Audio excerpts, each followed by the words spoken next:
It's now time for The Sit Down with Don Tony. The Sit Down, where Don Tony talks one-on-one with his followers. What are you looking at? About the world of pro wrestling, pop culture, and so much more. The Sit Down with Don Tony. And now, your host, Don Tony.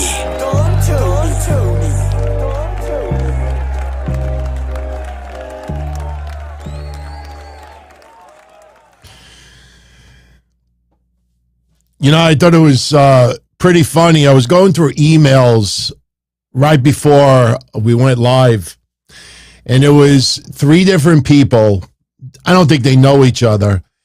More than three emails, but there was three in particular that said the same thing. Hey, DT, I can't check out the show live because another person is doing a podcast at the same time as you. Can I ask a question?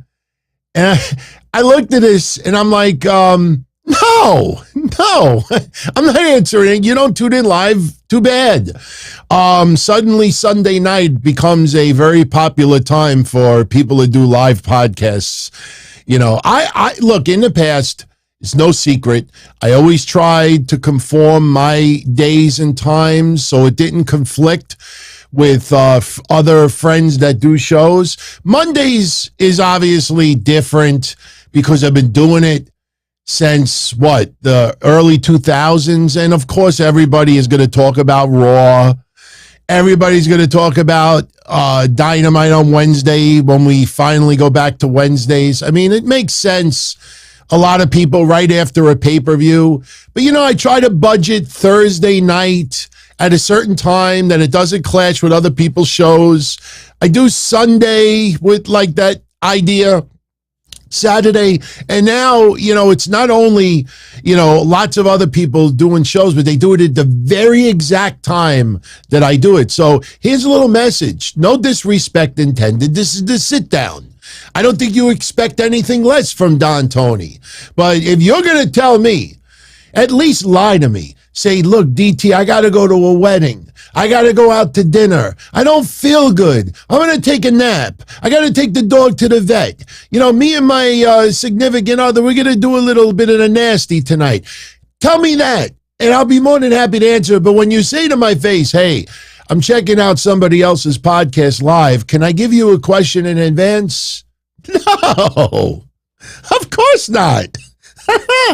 Oh, man. But you know what? I give them credit. They didn't mean anything harmful by it. Look, nobody meant any harm, but, you know, I look at that, I'm like, come on, you got to be kidding me. Seriously. No John Gotti shirt today. They're in the wash. I'm actually doing laundry right now. I didn't realize that I never washed last week's shirt. And yes, I could have thrown it on, smelled like elephants, and you would have had no clue whatsoever. But I honestly picked it up, and oh man, it smells like armpits. I had to throw it in the washing machine. So tonight, anyway, just pretend people from my neighborhood, if they're going to wax somebody in the middle of the night, they're going to dress all black to blend in with the nighttime. So just pretend it's like the family nighttime, you know, scoping somebody out on the street. All right. So tonight, the sit down returns. We will open the phone lines. I had a bunch of you request it. We'll see who calls in. All I ask, as before, keep your questions to the point so we can, you know, keep the flow of the show. You know, if we start getting, you know, people calling in, spending 15, 20, 25 minutes, then we're going to have to take it away again. I know a lot of people want to give their, you know, side of things, but, you know, you got to keep it to a minimum. You know, it's just the way it is. Live chat will be going throughout the entire show because that's what the show is about. I literally sit down, you know, I mean, the sit down with the Italian heritage is a different meaning to it. With the five families, everybody sits down and they try to negotiate.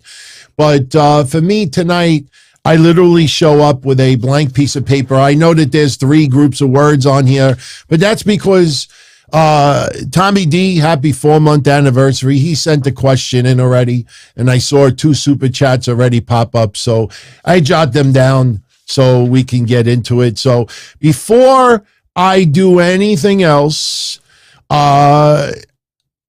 let's get into the questions. Let's get right into it. Okay, this was yesterday. You know, I forget. We go past midnight sometimes. All right, here we go. Mikey Ravello, this is a great question to open up with because I'm sure by now a lot of you saw the news that broke tonight. I believe Fightful is the one that broke the story. If you go back to my March 27th episode, I believe this is what Mikey is talking about. I had talked on that episode that don't be surprised if WWE brings back Mustafa Ali right after WrestleMania. You know, we talked about the Jeff Hardy situation. We talked about the Ali situation. And WWE is not going to start giving this, this idea to wrestlers that if they're disgruntled, they could just say nasty stuff on Twitter and not show up, and boom, WWE will let them out of their deals. That's not the way things work. Plus, remember, and I will say this 1 trillion times because a lot of people not only forget, but a lot of other people out there try to make you forget. All of these wrestlers know exactly who they are signing with. They know what could happen. Look at Roxy. She just signed. You got a few others that just signed. You know, I mean, where's the IWC telling her, what are you, a nut? Are you stupid? How do you sign? You see all these releases? Because a lot of people feel, yeah, I know, WWE turns it over. If you don't produce, have something special, then yeah, I'll probably get canned. Even if I don't deserve to be canned, I'll probably get canned. But me, I feel I have something to bring to the table. And that's why you see a lot of people that are even willing to go back. So again, Ali knew who he was signing with when he inked the deal. So what transpired, sure, he complained. He thought the IWC was going to help ship things. No. WWE held their ground, and Ali may be returning back to TV as soon as tomorrow, Monday night. That is surprising. But Mikey, his question is, DT, you nailed it once again. You said all along WWE would bring him back. I didn't know who him was until he wrote it at the very end. He would bring him back to TV after WrestleMania. My question is, what's your thoughts if Ali is added to Edge's group? Okay. Now, Ali, if he returns to Monday night, that means he's on Raw. If he returns to Friday night, that means he's on SmackDown. I know that's common sense. But if they're going to return him to Monday night and put him in Edge's group, I hope nobody gets upset what I'm about to say, because you know me, I have praised Ali. Uber creative mind, tremendous. I do not want to see him in Edge's group. Do you remember when Retribution first started and they revealed Ali as the leader? Listen, sometimes size does matter. It does. Sometimes size does matter.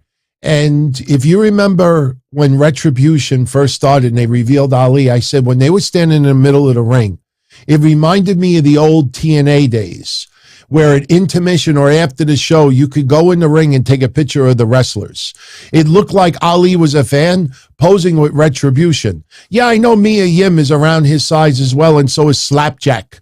But when you got Mace and you got T-Bar, you want intimidating, I'm not saying that somebody small is not intimidating, but I close my eyes and I envision Edge, Damian Priest, Rhea Ripley. And one of the things that they all have in common, besides the darkness, is their height. And I don't think Ali would fit in. I'm just being totally honest. I mean, just imagine if the Young Bucks, if one of them was 6'4". Yeah, I mean, come on. It's just sometimes size does matter. And I don't think Ali would fit in that group. Look, I hope I'm wrong. I hope I'm wrong. I hope if that ends up happening, I hope a month from now, 2 months from now, I come back on here and say, guys, gals, I was wrong. But as far as the aesthetics are concerned, Mustafa Ali, I don't know. I think whoever is in Edge's group should have a similar look, a similar size, a similar height. Because when they're all standing and they're posing for pictures, Mustafa Ali once again is going to look like a fan posing at WrestleMania Fan Fest. I'm just giving you my honest opinion. I do not want to see that. Now, how I would, if you insist that Ali has to be with a group, you know what I'm thinking, right? Night model management. I'm sure Ali doesn't want to come out there like dressed up like a model. Doesn't have to be a model. You think he's going to walk around spraying a perfume saying arrogance? No, but Mustafa Ali, when you see him posing online many times, he's wearing deep, dark outfit suits. Guy's a classy man. So, and guess what? Ali can talk. So he probably does not need LA Knight to be his mic piece. But I don't want to see him with Edge's group. I don't know how you all feel about it. Post it in the comment section later. Do you want to see Mustafa Ali with Edge's group? I don't. I definitely don't. Puffy89. Might be an obvious answer, but do I think WWE will scrub Sonny's Hall of Fame induction from history? No, but I don't think they will bring it up. I think, look, you got to understand something. And this is not defending. I mean, it blows me away that I have to treat people sometimes like children or the mentally retarded, just to say it bluntly. I mean, I'm an opinion person. I'm not a news reporter. But when a big story breaks, I have to be responsible and talk about the facts that are presented in front of me and not go way far ahead because I don't want to fucking get sued. I don't want to put in an E&O claim against mine. Do you know I have insurance? Do you know I have insurance? When I got the deal with BlueWire, I had to get E&O insurance. God forbid I get sued and they say something. So I'm going to say the facts as they're presented. And simply because I refuse to call Tammy a whack job, she's fried, fuck her, bury her, this, and that. I have people have the audacity to say to me that 2 weeks ago I was defending her. I listened to it back. I didn't defend her at all. But you didn't do this. Fuck you. I'm not anybody else. So, when I say this, I have to make the disclaimer. I am not defending her. Alcoholism is an addiction. It is a sickness. You may not have an emotional attachment to Tammy, and you shouldn't. I don't have an emotional attachment to Tammy. Or maybe a while back, I did. I don't anymore. But I will tell you this. If you ever had a mother, a father, a cousin, a sister, a brother, a neighbor, a good friend, a coworker that was dealing with a major alcohol problem, one of your friend's parents, and it was just an addiction that they couldn't lick and it ends in tragedy. If I go up to you and I just say, nah, Mike, your friend's father, your dad, Mike, no, he was a fuck up. He deserves what happened to him. You'll punch me right square in the face. So when it hits home, you realize it's a sickness, it's an illness. When it's someone you don't have an emotional tie to, you look at it as a fuck up. So I think deep down inside, WWE understands that there is an addiction here. There is an illness. I'm not saying for WWE to show a sympathy, but I don't think they mention her anymore. I don't think that they go out of their way to post her when they talk about divas in history. But do you just scrub it? I don't think that they'll actually do that. So, Steve Joseph, I'll get to you in a minute, Steve. I'll get to you in a minute. He said 2. So let me answer his first one. The second one, I think you all appreciate. He subscribed to a couple of NXT stars that have their Twitch. One is Dakota Kai. So are the NXT contracts different than the main roster contracts? I'm glad you brought that up because we have talked about that before.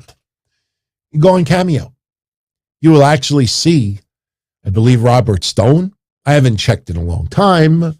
No, I was not looking for a Robert Stone cameo, but, you know, a lot of people, once again, they're not aware of it. The NXT contracts are very, very, very watered down. They're not the professional WWE deals, with the exception of a few. So, yes, they can do a little bit outside of it. But I will tell you that most of these stars that are in NXT, all right, let me say it like this. All right, you're at work. You're at work. And all right, we're coming out of the pandemic. All right. And the boss wants you to work in the office at least 3 days a week. At least 3 days a week. And, you know, your boss says to you, look, if anybody out there feels a little uncomfortable, you know, if you really want to stay home, you could stay home. Unless there really is an issue, a lot of you out there would turn around and probably say, you know what? I'm going to go in those 3 days. In fact, I'm going to go in 5 days. You know, even though I can stay home, and I might have woke up this morning, I'm a little lazy, but you know what? To impress the boss, I'm not going to, you know, take advantage of it. And I might earn you a couple of brownie points. I think with some of the NXT stars, they know they can do this, this, and this.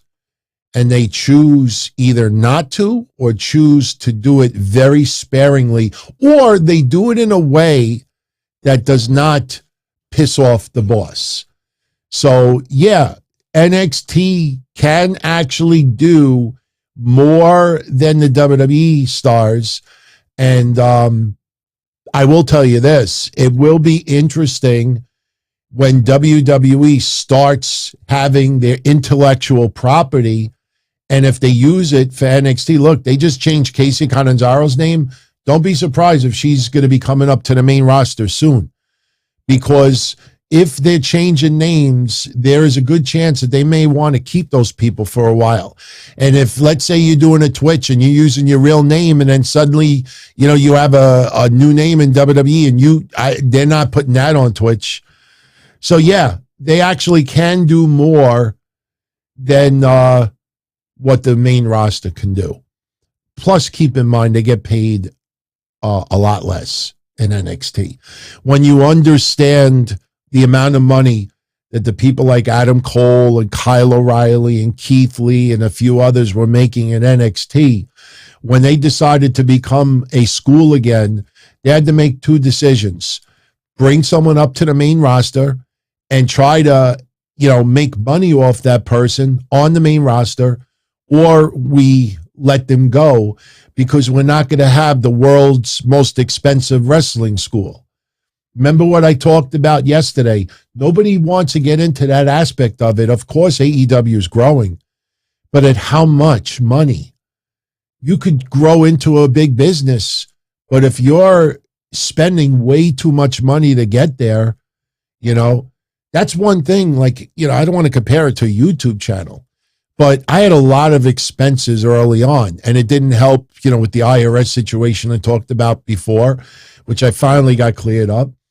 You know, you don't want to grow, you know, 10,000, 20,000, 50,000, 100,000 viewers, and you're just blowing money and expenses everywhere and advertising and all this stuff. You know, what cost? At what cost? So, your next question. Pat Buck is a producer with AEW. Now do I think he got fired from WWE? Okay. I probably should not be saying this publicly, but I will. I don't think I'll get into trouble. I don't think there's any controversy behind it. I talked about Pat Buck a few times recently. Right after WrestleMania, when I had done the show, you may remember that I showed you a picture of him with his newborn. And I said that Pat Buck left WWE so he could work part-time elsewhere and spend a lot more time with his family. And he reached out to me to thank me for being honest and telling it like it is, where everybody else was blaming it on a Ronda Rousey match or a Roman Reigns Brock Lesnar match at Mania. I talked to him for a few times. He did not get fired from WWE.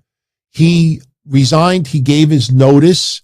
He left on good terms. And in AEW, the workload is a fraction of what he was doing in WWE. So, listen, I always say this. I talk to a lot of people in wrestling behind the scenes. It's not a clout thing. It's not, trying to brag. It's, people are human beings. That's what I think a lot of people forget sometimes. People are human beings. And you try to treat people with respect and you try to tell it like it is. Like I say, look, my channel, doesn't get anywhere near the numbers if I just, screamed and put everything down or, just hit. I shouldn't even say it like that. Really hit emotions. Because there's some people that are really anti-stuff, but there are people who are pro everything. I feel I got to be honest about stuff. I'm not going to clickbait and say that he got fired and this is and that. I'm like, no, look, everybody. Hey, I know it's boring. Look, he's with his newborn. That's why he left.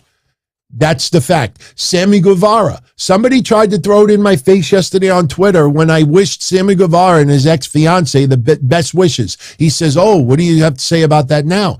And I said, what do I have to say? Yeah. Him and his ex-fiance, they drifted apart and they broke up. That's what happens in relationships. That's not entertaining, but those are all the facts. So I feel a little bit more of a duty to be a little bit respectful and tell the facts. If it sacrifices viewers, that's fine. But when I get those DMs or emails over and over and over and over and over again, and I just got one about what I said about Liv Morgan and the scammer, it's not for clout. It's just, this is the way I handle it. So, I don't think I'm getting myself in trouble by revealing that. But no, he was not fired. And his workload in AEW is tremendously less. And I believe he may help, some of the stars of tomorrow. So, good question. Good question. But, I just wanted to throw that answer out there. So, but I'm glad you brought that up. Tommy D, his anniversary question, favorite wrestler never to become WWE champion. Terry Funk. Terry Funk is my all-time favorite wrestler. No, Terry Funk should have never been WWE heavyweight champion, WWF heavyweight champion. When he wrestled in the 80s, after, I keep saying Tom Phillips, when he beat the crap out of Mel Phillips, remember, took his hat, that was epic. That was crazy at that time. I mean, I was already a huge Terry Funk fan, and when he beat the fuck out of Mel Phillips, and we heard about some of the things, that he was accused of, like, yeah, fuck him up, but Terry Funk should not have beaten Hulk Hogan in the 80s. When he came back as Chainsaw Charlie, should never have been heavyweight tag team champion. Yes. Hardcore champion. I don't know if he even was in the WWF, but, favorite wrestler. My second favorite wrestler, never to be WWE champion, Magnificent Morocco. Third one would probably be Jimmy Snuka. Fourth one would probably be Roddy Piper. There's four right there I could give you. There's four. Piper, it's so strange with Piper because, a lot of people will say there are wrestlers that don't need a heavyweight championship. I could tell you with Jimmy Snuka, and I know I've said this before, but when I was growing up in the 80s as a WWF fan, and Snuka was at the top, 82 when he feuded with Backlund, 83 when he feuded with Morocco, 84 I think it was 84 when he feuded with Piper. 82 to 84, Snuka was at the top. I can honestly tell you, even when we started getting tired of Backlund's run, I don't recall any of my friends, and I know I never said, man, I want Jimmy Snuka to be WWF champion. I don't remember anybody saying that. Even Piper. I don't remember anybody ever saying, man, wouldn't it be cool if Piper was champion? We did say that about The Undertaker. We did say that about Randy Savage. We did say that about Flair and a few others back in the day. But some wrestlers, you just enjoyed this shit so much that it didn't matter if they were champion or not. I don't know when Roddy Piper should have been heavyweight champion. He should not have dethroned Hulk Hogan. Hulkamania would not have gotten to the point it was if he would have dropped the belt to Piper in the mid-'80s. Even if Hogan had it from 84 to like 86, and then drop it, wouldn't have been the same. Wouldn't have been the same. So when Hogan lost, that's why they did the bullshit with Ted DiBiase. I gave the belt to Ted DiBiase. He lost the belt. Controversial. Two Hebners. Josh, good evening to you too. Good evening to you too. So we're going to be opening the phone lines very, very soon. Oh, yesterday I was talking about Bray Wyatt being in an autograph signing. And I'm specifically saying Bray Wyatt because of what we talked about yesterday. Because I had an email. Somebody's like, you got to stop calling him Bray Wyatt. He is Wyndham. He is no longer Bray Wyatt. Well, yesterday at the autograph signing, everything he autographed was Bray Wyatt. Everything was Bray Wyatt. But I talked about how Eric Rowan and Braun Strowman with Eric Redbeard and Adam Scherr. I always say Scherr. They were there. And I grabbed the picture if you wanted to see it. I know it's not, it's a little zoomed out. I think Braun Strowman needs to learn how to use crop. Use some Photoshop crop. That's an awesome picture, man. But they couldn't pose like in front of better area. Come on, guys, let's go in the back. Let's pose somewhere else. And James Campbell with the fucking run-in. No, it's all good. It's all good. Yeah, see, that looks better. In the other way, Jericho looks like half his body's cut out. But over here, it looks better. James, since we're on the topic of Bray Wyatt, what do I make of the Bray Wyatt news and hype? Like the high money he is demanding. Yeah, absolutely. You remember when we said last year that if Wyndham shows up in AEW, Tony Khan is going to have to break the fucking bank? That goes for WWE as well. I mean, that guy, he knows the amount of money that WWE is making. He knows that if WWE wants you enough, they're going to pay a little bit more. I told you, look at some of these wrestlers like eBay auctions. You got to look at them like eBay auctions. If you're looking to buy a collectible or maybe collectible is probably the best example, but a used car. All right, you want a retro car. There's a 76 Corvette for sale on eBay. Book value right now is $26,000. And on eBay right now, the current bid is $25,000. You want that Corvette so bad, you may have to pay $30,000 for it. And if that Corvette, a lot of people want it, the person that, selling it sits back and gets extra money for it. Hey, I know that what I have is worth, and I know that I am in demand. Guess what? My stock just went up a little bit higher. Now, if Wyndham, Bray Wyatt, whatever you want to call it, if right now he looked like Fudgy the Whale, if he looked like an Oompa Loompa, then I would think that Bray Wyatt's value would probably be less. Yeah, if WWE brings him back, when people think that WWE may release some people and use that money to bring someone else, yeah, that's how business works. Remember when I said families that have a budget, you know, I know it seems like old 80s, 70s, 1960s, 50s stuff that people used to do. No, there are people that I know that put $500 aside for a food budget. They'll put $200 aside for a phone budget. They'll put this aside for this.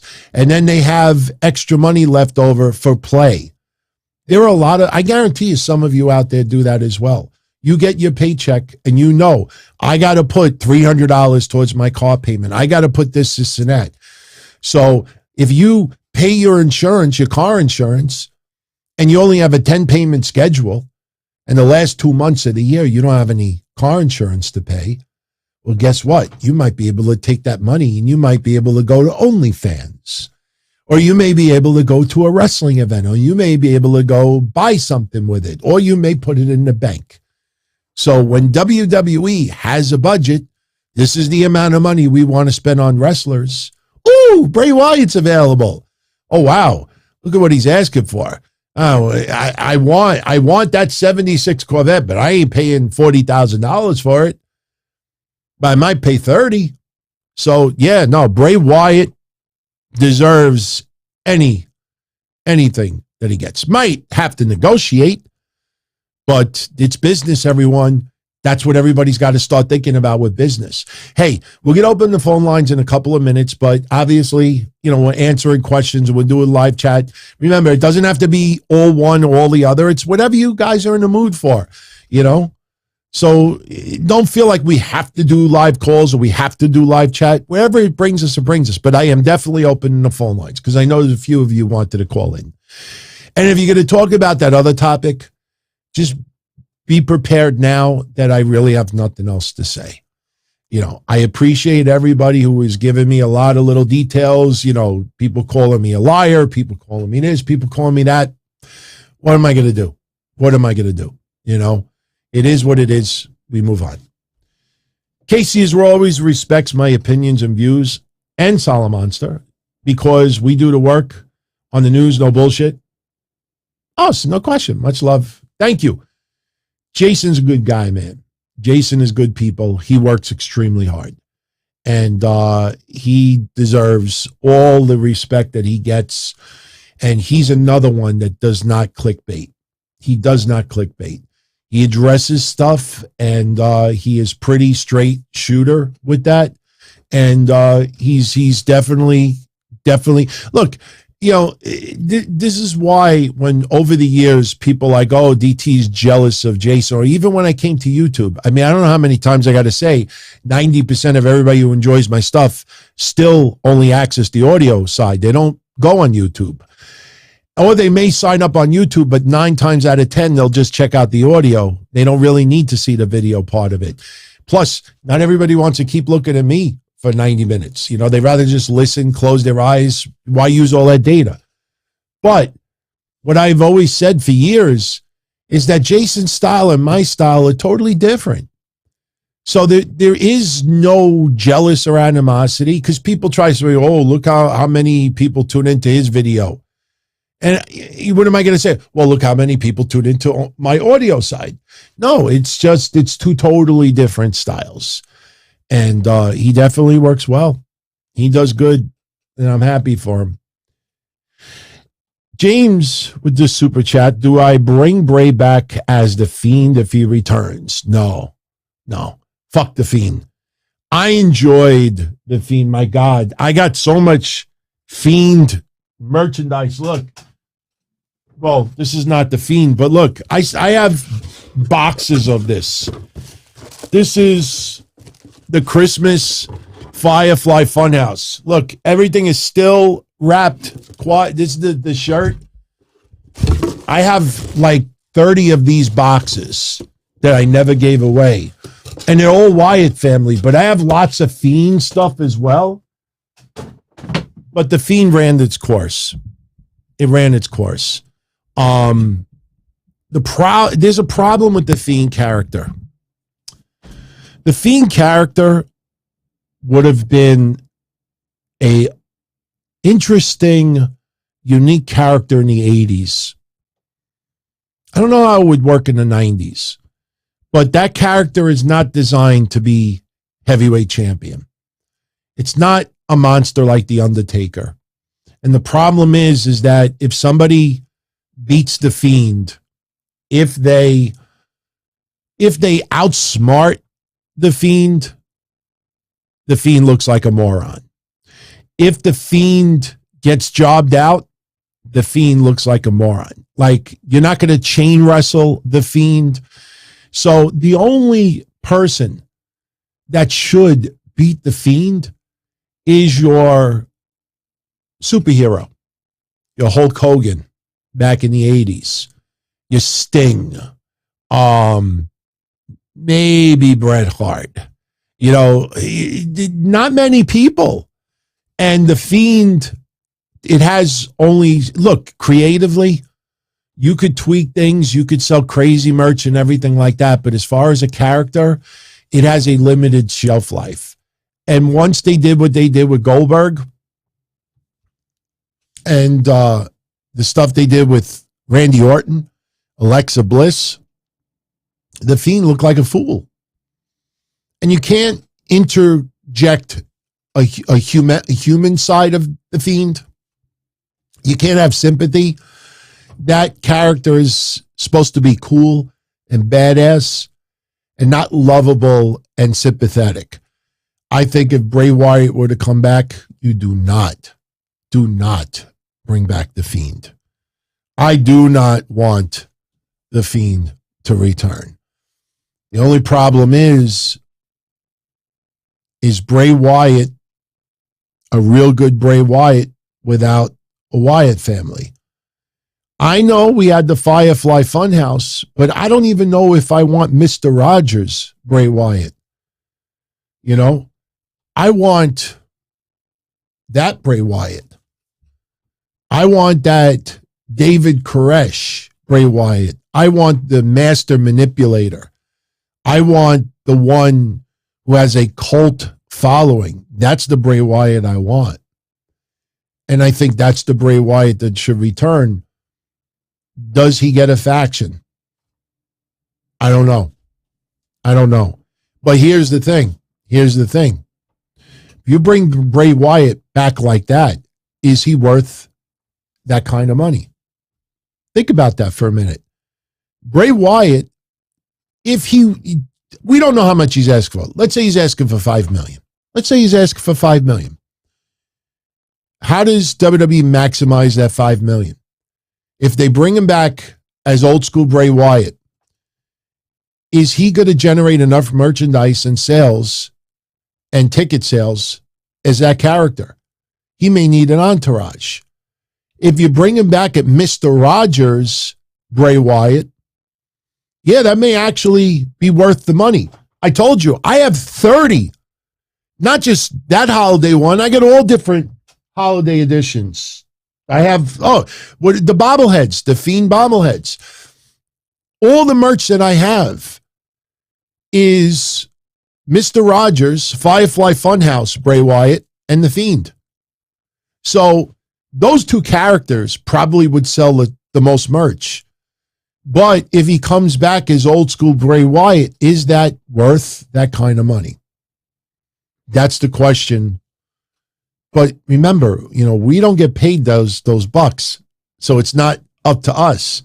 If we got paid any kind of money, yeah, we could come up probably with ideas. Look, no bullshit. Some of you out there, I read some of your comments in the chat. Sometimes I look back at the show and read, just checking out the chat. Some of you come out with better ideas than even WWE Creative and AEW Creative. So you got to think about the return. And I don't know if that old school Bray Wyatt would have that much return. So, especially when you have Cody and you have Roman and you have others, they're already selling great ticket sales, the events. How much more would Bray Wyatt actually bring? That's the thing. WWE may not need Bray Wyatt right now. At the same time, though, AEW is not going to pay that kind of money, because what are you going to do? Use them once or twice and then put them on Dark and Elevation? That's not how AEW wants to make that return. You know, you got to make money off this stuff. So, I mean, you look at some of the wrestlers. Damn, I don't have the picture in this computer. I will show it to you tomorrow. Somebody posted a picture that is epic. It is epic. It's a little kid, and I'm sure you've seen it. It's a little kid, and he's eating an apple. Took a bite of an apple. And if you look on the floor, there's about 9 different apples on the floor with just a bite in it. And what somebody did online is they just wrote an AEW wrestler's name on all the apples. Pac, Miro, even though Miro's injured, so let's be a little fair here. You got Pac and others. And then you look at it like, oh my God, that's what it is. It's like Tony Khan bites the apple. We used the video game reference. Remember I said Tony Khan buys like the latest video game? I got to have it. I got to have it. And he plays it for a day or 2 days, and then it goes on the shelf, and then he goes and buys the next game. And next thing you know, he's got 50 games, and he hardly plays any of them. It's the same concept. All these lightly bitten apples on the floor. I got to show it to you tomorrow. I have to show it to you tomorrow. All right, Steve Joseph, which show would sell more pay-per-view buys? Double or Nothing in May or Forbidden Door in June? Ha! That's a great question. Double or Nothing. And it's not even close. See, don't get mad when I say this. I do care if CM Punk takes on Okada, or if Adam Cole were to take on Okada, or something like that. I'm just using a match for example. Some of those matches will be fucking awesome. The problem is a lot of those wrestlers in New Japan are not household names in the United States. So when you turn around and you have a price tag of $60, $50, I don't know. In fact, I do know. There is no way that people are going to pay, in a majority here, that more people are going to pay to see their favorite AEW wrestlers wrestle people in Japan that they've heard of. And believe me, all of these wrestlers, we've all heard of, but yet we still don't watch. Why is that? They don't have the U.S. exposure that they should yet. A year from now, 2 years from now, with some regular U.S. exposure, yeah, I could see some of them. Absolutely. Remember ECW, Barely Legal, 1997? That was their first ever pay-per-view. They had a Japanese match on that card. It was, I believe, a 6-man match, and you had Dick Togo, Takamichinoku, and a few others. They put on a great match. I didn't give a shit one way or the other. What ended up happening? WWF ended up signing some of those guys, and they became household names. Then after that, I love Taka and a few others. So right now, a lot of those New Japan names are not household, so you're not going to see people, majority. Now, remember, I'm not saying it's not going to sell well. They will make money, but you're asking me which pay-per-view would sell more buys, Double or Nothing or Forbidden Door, and it's not even close. Double or Nothing will, without a doubt, sell more buys because you have AEW wrestlers on both sides of the coin. It's not even close. If I was Tony Khan, and you know this is not going to be the case, if I was Tony Khan, you sell Forbidden Door at a cheaper price. $29.99, $34.95 at the most. And I even feel that that's high. $29.99. Now what happens is the curiosity factor kicks in. All right, look, I'm not paying $50 to see some Japanese guys fight AEW guys. I mean, I want to see it, but I'm not paying $60 for it. But, $29.99, it's half the price. Maybe I will check it out. So Harris thinks $19.99. Yeah, I agree with you. But remember the amount of money it's going to be involved with plane and hotel, with these New Japan stars coming over. I expect, and be prepared. Be prepared. Quite a few of these New Japan wrestlers will probably be wrestling for GCW, probably be wrestling for Tom's Ribs and Wrestling. They're going to book all these events that week with other places too, so they can make some money while they're here. And who knows? See, a lot of you don't know this, but look, what I did was this. But I did do it, so I understand how the machine works. And the next question kind of like segues into it. When I used to work with the Masked Maniac for his UXW and USA Pro shows, and we would have some wrestlers come in. Once in a while, what you would try to do is you would call another wrestling company like CZW, or whoever it is, and we say, look, we're working on bringing so-and-so into the company. How's about we split the plane fare and he works for you also? See, let's use a good example back in the day. XPac. Okay, let's use XPac for example back in the day. All right, Masked Maniac wants to bring in XPac for a show. And, whatever it costs, a little expensive to bring him in. We're talking 20 years ago, everybody. And, okay, look, maybe we could work out something because X-Pac also wants to wrestle for CZW. But wait a second. The Masked Maniac is going to pay the airfare to fly him into New York, and then he's going to work CZW also, and then the Masked Maniac is going to pay the plane fare to fly him back? No. Why should we incur the expense of his whole plane fare? So what you do is, hey, CZW, you're interested in X-Pac also. So how's this? We'll pay for his airfare coming in. You pay for his airfare going out. And I guarantee you that's happening with AEW. What'll happen with some of these Japanese wrestlers, if AEW is taking the bill to fly them in, if they're going to wrestle for GCW and some of these other promotions, don't be surprised. You would never know this because I don't think they would ever reveal it. But don't be surprised if those other promotions, they're going to split the bill for hotel or plane. And then this way, it doesn't cost all that much. If it costs $1,000 between hotel and airfare to bring someone in, you could get them to work one or two other promotions as well. Now you only pay $333 and $333 and $333. Hey, I got him to work my match and I only paid $333 instead of $1,000 for hotel and airfare. That's how it works. And believe me, that's regular business. That is regular business. So do not be surprised if you see some of these Japanese stars work in other promotions as well.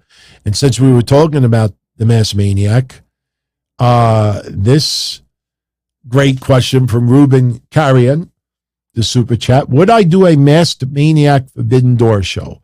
Look, I want to make this clear. Anytime I have a guest on, it's not Forbidden Door. Forbidden Door, the idea of it is to have someone on you didn't expect. That's why Jason Salamonster was the first one. Joe Cronin was the second. For those of you that are not aware, believe me, because some of you don't tune into every show, in June, for one night only, it's going to be the Don Tony and Kevin Castle show returning, and we are having Killer Cross on. It's done. I reached out to Killer Cross a couple of weeks ago. Some people think that I did after what happened on Monday. Oh, yeah, very convenient. You did all this. No, this was being worked on for a while. That's Forbidden Door. Nobody would have expected DTKC show to return back for one night and have Killer Cross on too. That's Forbidden Door. Masked Maniac would be Forbidden Door. If I reach out to JD from New York, if he wants to come on, I'll be honest with you. I was looking at the calendar and I said, you know what? I think it would be pretty cool if I had JD on the 206th day of the year, because his screen name is JD from New York 206. Now, I said, oh, okay. Now, 206 might be his birthday, February 6th. But I said, okay, wouldn't it be cool if, the 206th day of the year? The problem is, I believe it lands on a Monday night, And it might be like July 25th or something like that. I don't have the date in front of me. And if that ends up being the right date, that's the Prevagen I was telling you about. It works. It works. But that would be Forbidden Door. But, if I have a friend on, that's not Forbidden Door.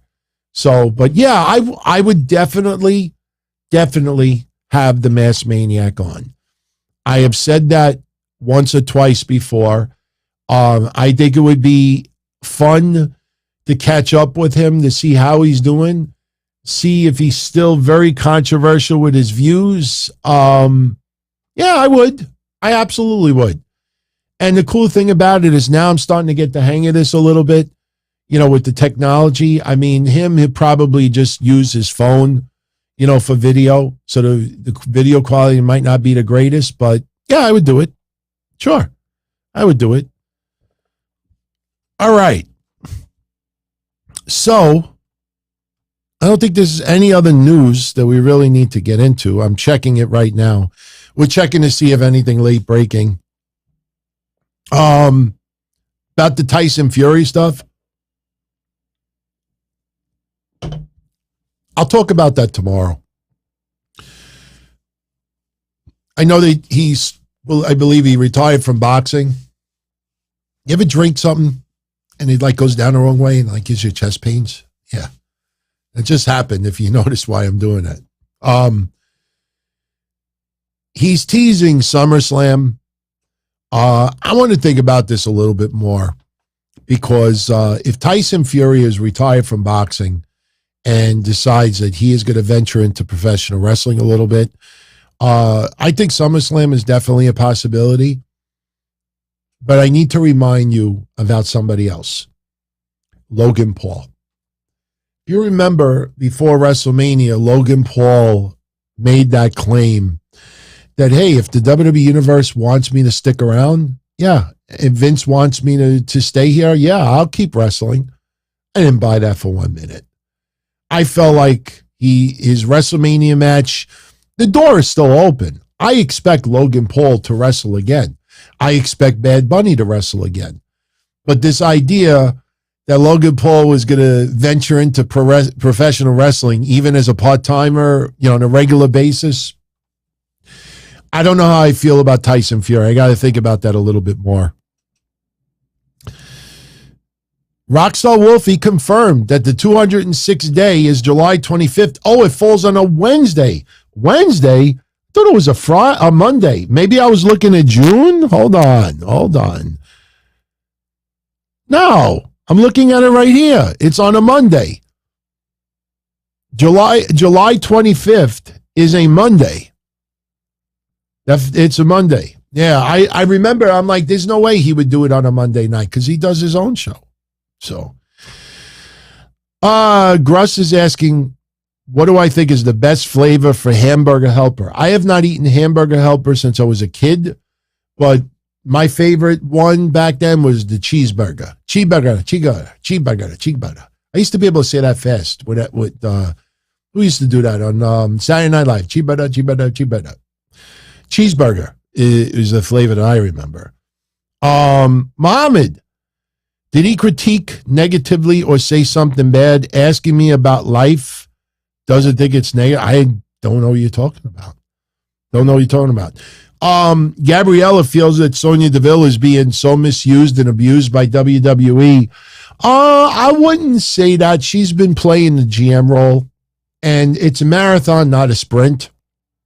WWE is not going to squash the co-GM or, authority storyline simply because we want her back full-time as a wrestler. They will, if they look at it and say, look, it's going to take us 11 weeks to get Sonya Deville back to a full-time wrestler, they're going to take the 11 weeks. Even if we complain and sulk, get angry online, criticize, this sucks, if they are going to take this long to get to that point, they're going to do it. But you should be glad that it seems like they are going in that direction. I was very disappointed to see that the match is happening tomorrow instead of WrestleMania Backlash. Makes me wonder what Becky Lynch is going to do tomorrow because she is returning. We also got to remember, too, if Becky Lynch causes a disqualification and starts beating down Bianca Belair and Sonya Deville wins the match, but she doesn't win the title. Remember, Sonya Deville is still playing an authority figure. It would make zero sense for Sonya Deville to say, stop fighting. In fact, at WrestleMania Backlash, it's going to be Bianca Belair defending the championship against Becky Lynch. No, you know what I would see happening? Sonya Deville announces a match at WrestleMania Backlash, herself versus Bianca Belair, and then Adam Pearce comes out and says, you know what? I like that, but I'm going to make it a little better. At WrestleMania Backlash, it's going to be Bianca Belair defending the Raw Women's Championship against Sonya Deville, and then you'll see Sonya. I'm telling you, this may actually happen tomorrow. Sonya Deville will have the big smile on her face, and then all of a sudden you'll hear Adam Pearce go, and Becky Lynch. That's probably what's going to happen. Do not be surprised if it's Bianca versus Sonya versus Becky at WrestleMania Backlash. And if that happens tomorrow, it just shows you how predictable WWE is. But I could see that happening. Because think about it, it makes no sense. Yeah, Asuka's about to return. We've talked about that several times. They were waiting until after WrestleMania because there were no storylines. She wasn't involved in anything. WWE kept some people on the sideline. She is close to her return. And we'll see. I think she will be feuding with Bianca. I think you get through I think we said this a couple of weeks ago. You get through WrestleMania Backlash, and then you go to Asuka. Because, you know, and look, Becky Lynch may end up feuding with Sonya Deville after this. It's a possibility. Don't think so far outside the box. That is a possibility. And look, let me make this clear in the chat room. You all could ask me anything. You all could ask me anything. It's just that, you know, especially about what transpired last week, I don't want to talk about it no more. It's done. It's done. I moved on. It's a closed issue. We've just had fun, and that's it. But if you want to, you could ask me anything. But, yeah. What's this going on in the chat with Muhammad? Muhammad, don't super chat this. So, Muhammad, you could write it in the chat room right now, and I will answer whatever you ask. Whatever you ask. Okay, is there a part of me that wants to hurt someone? And if so, how do I keep that part in check? He just watched The Batman, and it's very dark. The Batman, like Bret Hart.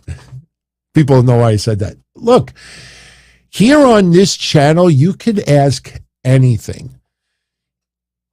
Is there anybody in my life that I want to hurt, physically hurt, or maybe mentally hurt, and I hold back? Right now, I can honestly say no.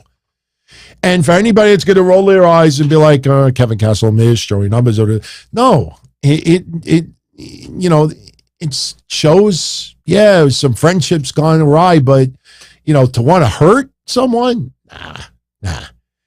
I could tell you this, okay? I could tell you this. Don't want to get too dark with this, but a lot of you know that back in the early 90s, I dated a Dominican chick that had 3 triplets. And I found some pictures recently. Maybe I'll show them to you in the upcoming episode when we're just doing that, you know, off the record stuff. But I was dating a Dominican chick that had triplets. And her ex-husband had visitation rights. And I remember this to this day. I honestly thought that the girl I was dating and her ex-husband were, you know, doing stuff. And this guy was a real asshole. And when I would drop her off, if he was at the house, because what would happen is I'd pick her up and I'd spend the day with her, and he would go to the house and spend the day with the kids. They were all like 7 years old at the time. Yeah, I was out of my league dating this chick. She was Dominican, and she was hot. And I was a teenager, 20s. But let me get to the point. When I would drop her off at home, she would say, drop me off a block away. She's like, I just don't want you two to interact with each other. He's an asshole and this and that. And look, I did it out of respect. And then one day I was like, oh man, fuck that shit. I told her, I said, if we're going to be involved, I drop you off right in front of your house. And I dropped her off right in front of her house, and the guy came outside. And if you remember the scene in Goodfellas where Ray Liotta, remember the guy's working in the driveway? You got a problem, fucko? And he hit him with the gun. Nothing like that happened. But the guy walked outside. He's like, what the fuck you looking at? He said something like that. And what I always remember is the license plate on his Cadillac was Bush 84. Bush 84.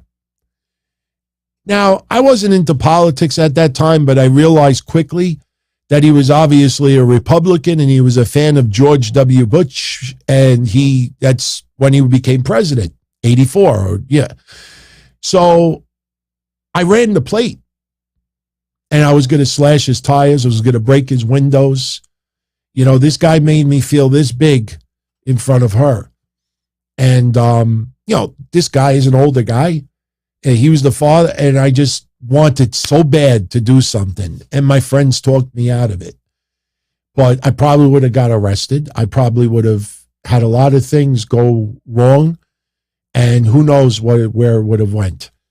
I don't get, I've talked other people out of stuff. My answer to you is this.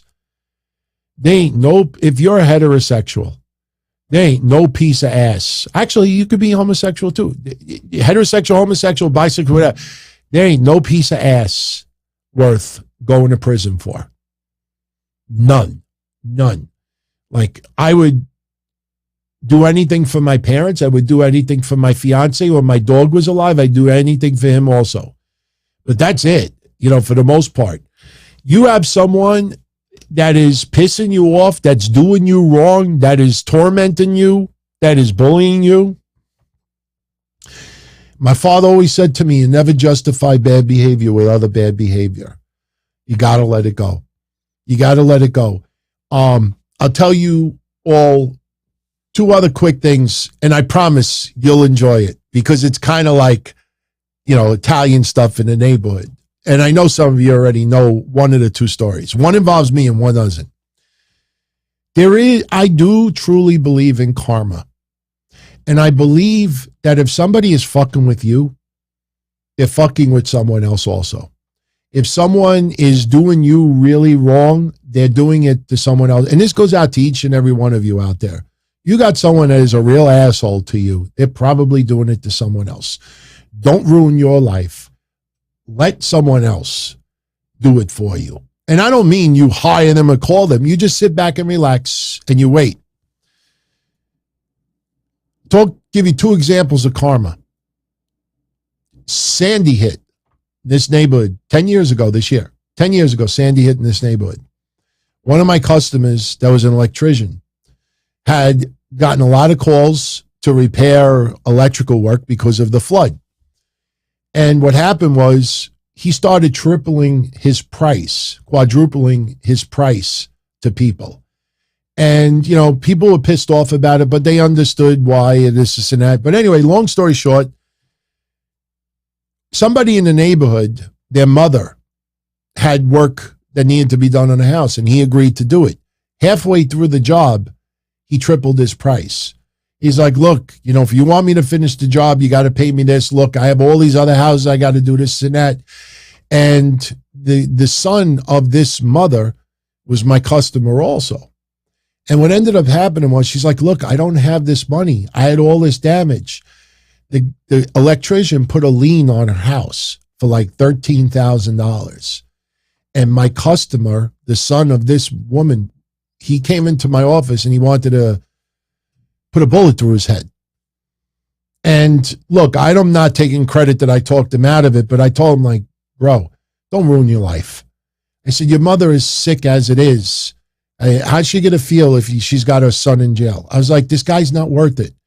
I said, we'll try to work something out. They ended up working something out. He ended up removing the lien. They settled this and that. Anyway, the son never did anything. About a year later, somebody came up to me and said, you hear what happened to, I don't want to say his name, but you hear what happened to so-and-so? It's like, no, what happened?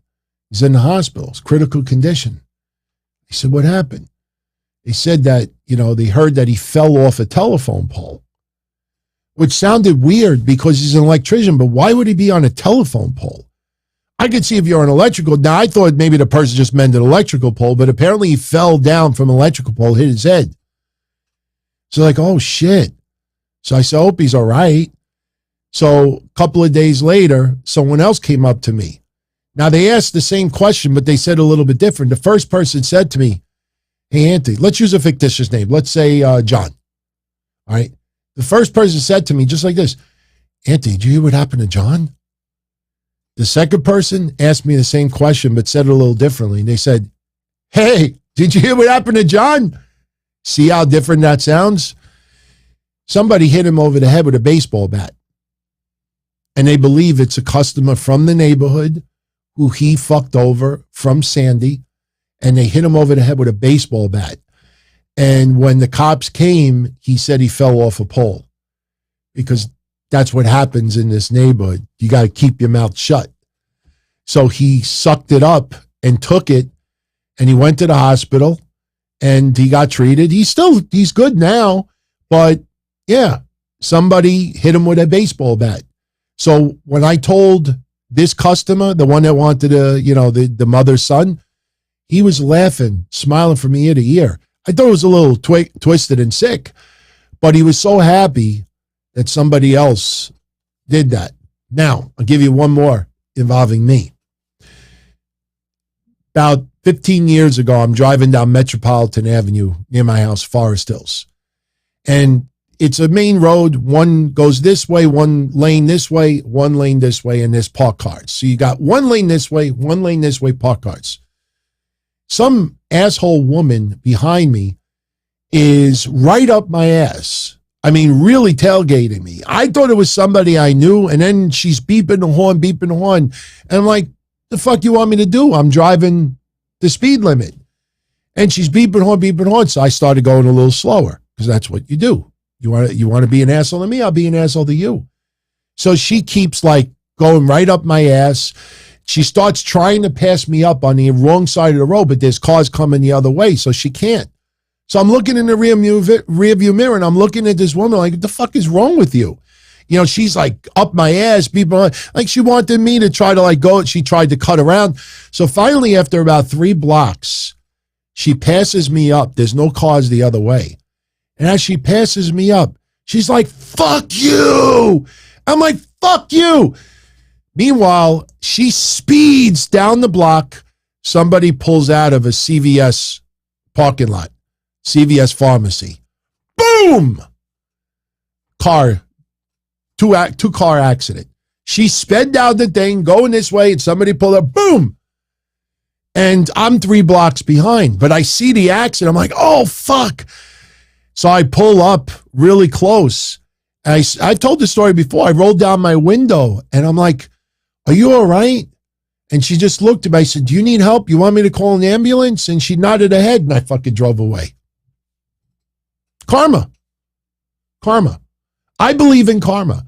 I believe that if someone does you wrong, they're going to do somebody else wrong. It may not happen in a day. It may not happen in a year. But sooner or later, they get exposed.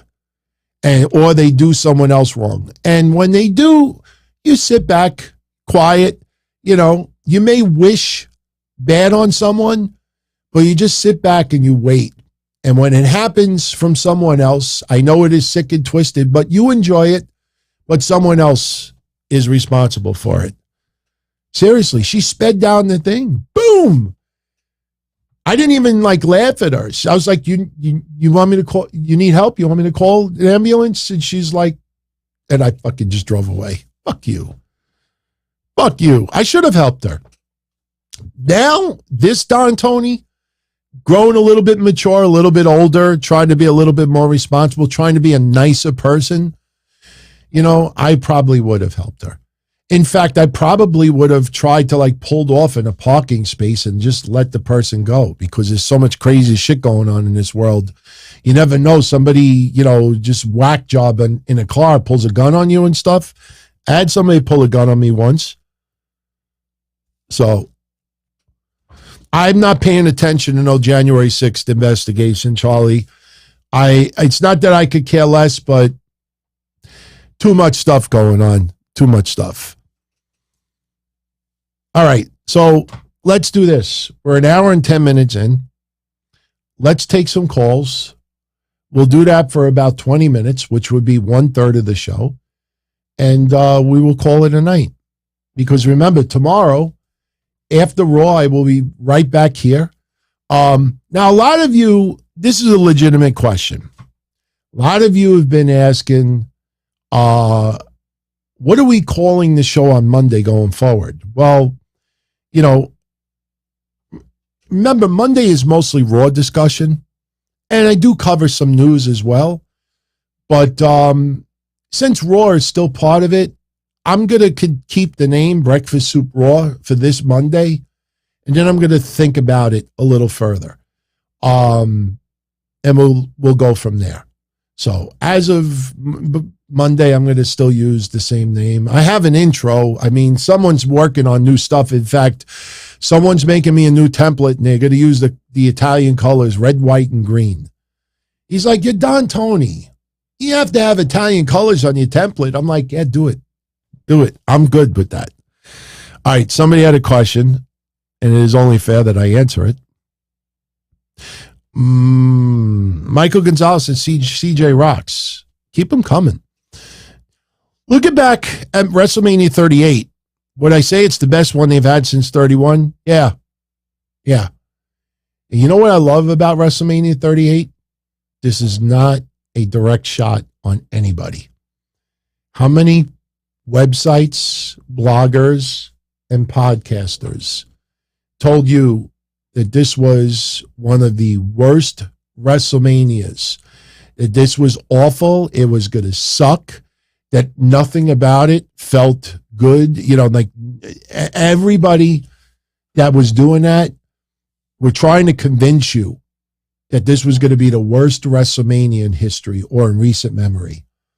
And I came on here and said numerous times that, guys, gals, you look at WrestleManias of yesteryear, it is extremely rare that a WrestleMania sucks.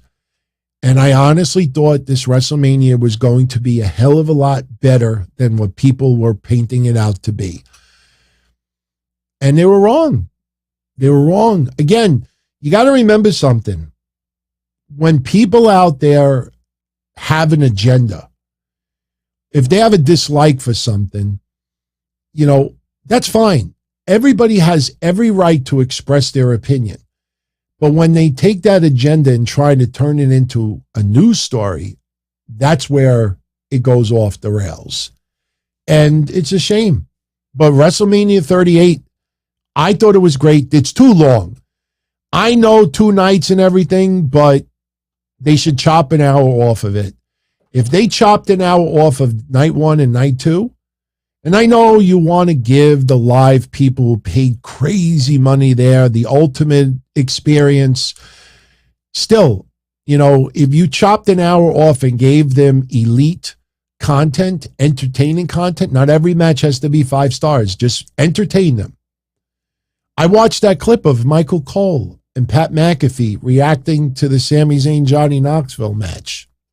And when that midget body slammed Sami Zayn, I watched Michael Cole jump out of his seat. That was not fake. That was not, going over the top because the cameras were rolling. Some people just get into it. wrestling is not always about having 5-star matches. Wrestling is not always about technical wrestling. Wrestling is not always about hardcore wrestling. Wrestling is not always about serious, you can have a mixture. And that's the great thing about wrestling.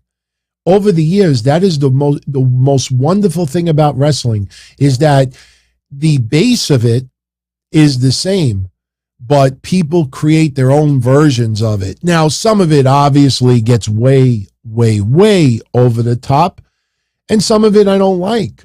That doesn't mean the person next to me doesn't like it. So, if there's a match that I loved, the Sami Zayn Johnny Knoxville match. I loved it.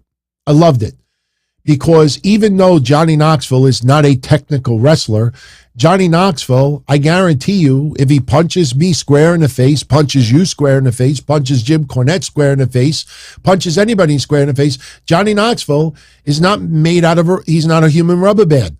I guarantee he'd still pull enough force that you would probably draw blood.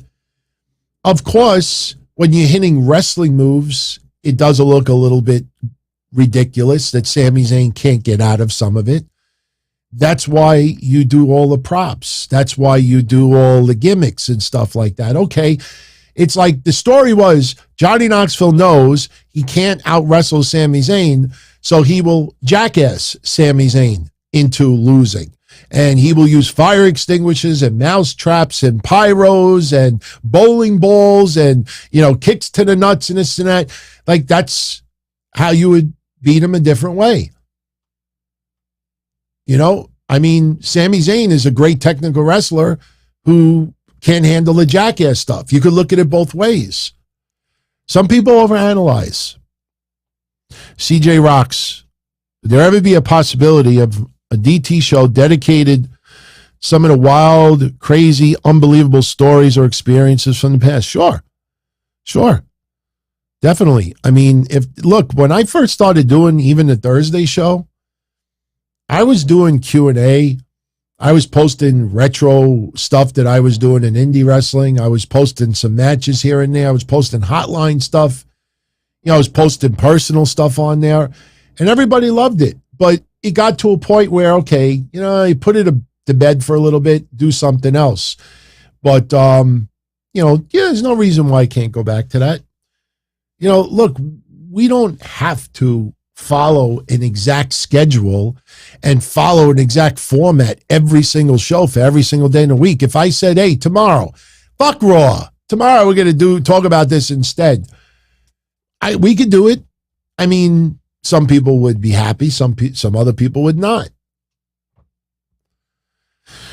All right, Matthew Sheffel. What's my opinion? Ooh, sorry, we did that one too. What's my opinion on Okada? May not be a forbidden door because it falls on his wife's birthday. That, boy. First of all, his wife would be the heel of 2022. You thought Ty Conti was a heel? For everybody who wants to see Okada, especially with all the teasing last year, Forbidden Door, Okada. They thought he was going to be on Dynamite. I think in the end, Okada will be there.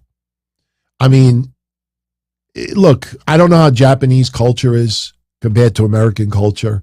Maybe that is something like very, very serious, like, you do not work or you do not travel on a spouse's birthday. I don't know. I've never heard of that before. My gut feeling, I think he'll be there. But if he doesn't appear, who came up with that? That sounds like I'm not throwing shade on Meltzer, but that sounds like something like Meltzer would say. Like, did he throw that out there? Yeah, Japanese culture is very traditional. I agree with you, Joseph, but I don't know if that's a tradition, though. Like on someone's birthday. I know on some birthdays they don't work. I get it. But I don't know. Something. Yeah, I don't know. I honestly don't know. I think he will be there. I think this is an event that's very important for both sides. I think Okada will be there. I'll look into it. I will definitely look into it, try to get an answer for you.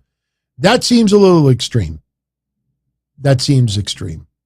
But hey, it's possible. It's possible. Eddie K. My favorite Don Tony. Oh, Eddie, can't put me on the spot like that. I love every Don Tony sign that shows up on TV. I will honestly tell you though, this screenshot, I got to show it. For anybody that didn't check out yesterday's show, this screenshot is definitely my favorite screenshot of the year. You look at Adam Cole kicking Ishii square in the face, and you got the Don Tony sign in the background.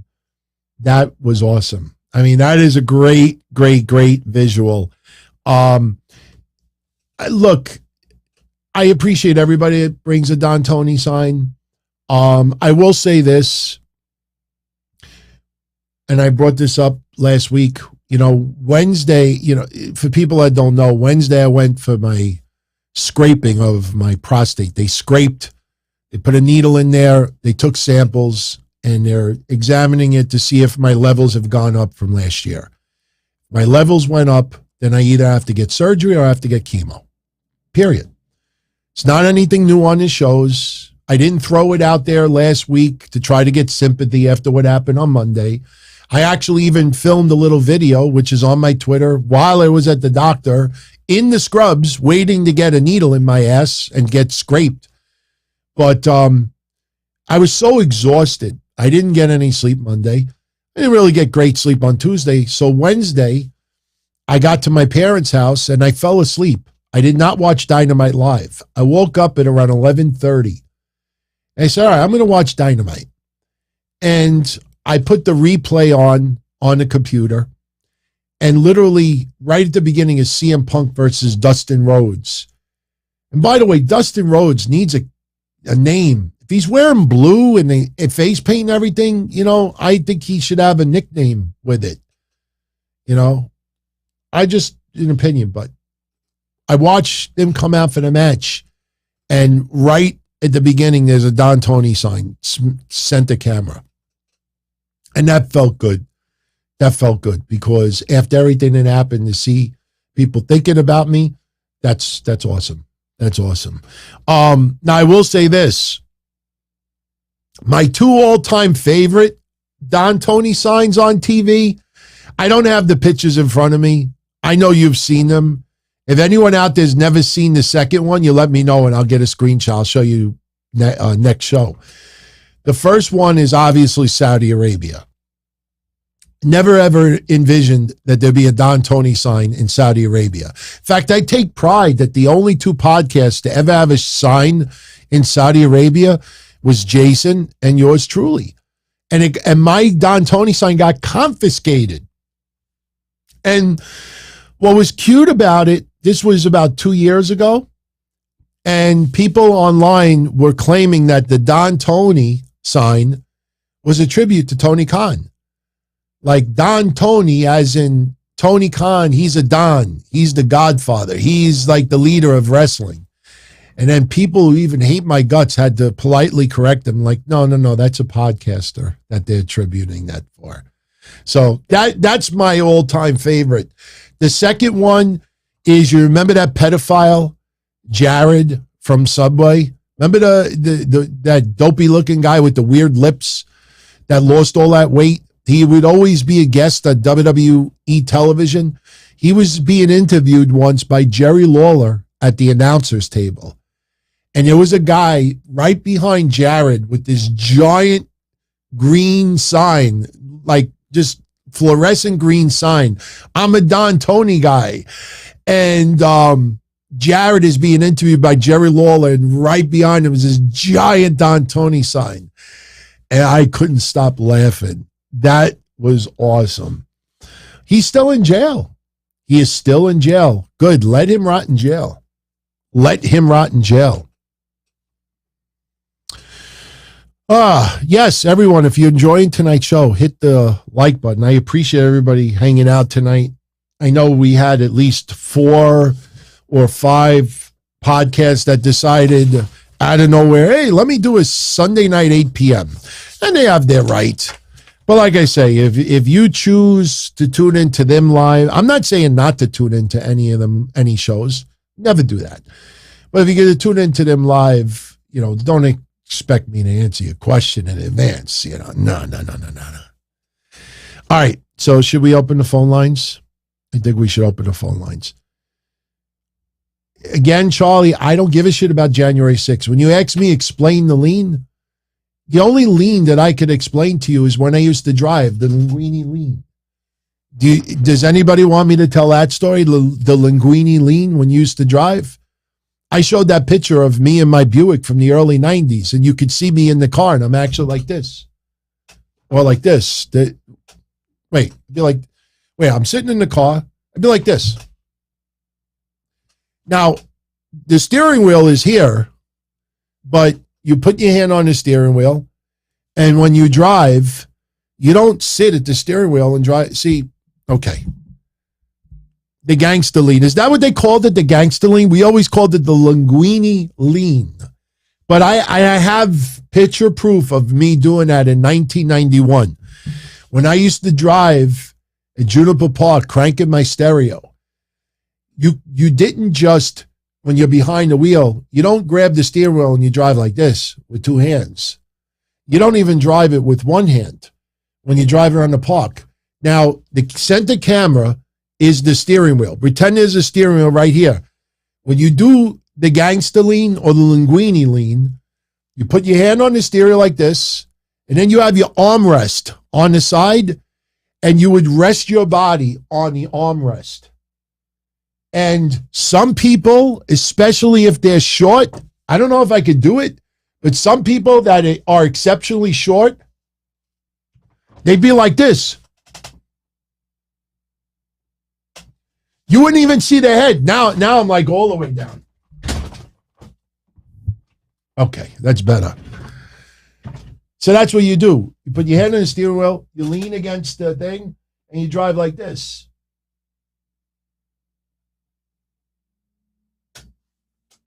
Yeah.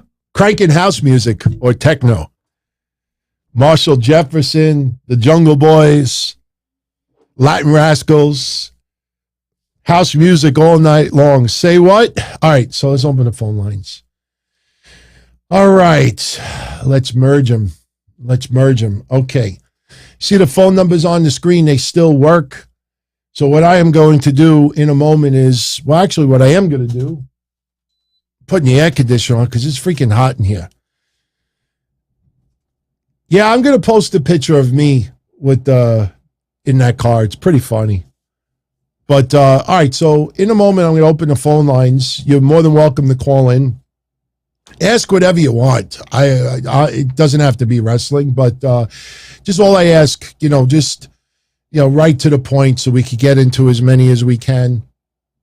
And we'll have a good little while. So 8, see, I haven't said the numbers in a while. 833-366-8686 or 225-366-8669. Do not disturb. This is the first time I'm taking do not disturb off in about 2 months? So, hey, it still works. Hey, you're on. Who's this? Oh, I do not think we have him. Hey, you're on. Who's this? Okay, hold on. Hang on. Something's not right here. Let me see why this is not working. Okay, this is not good.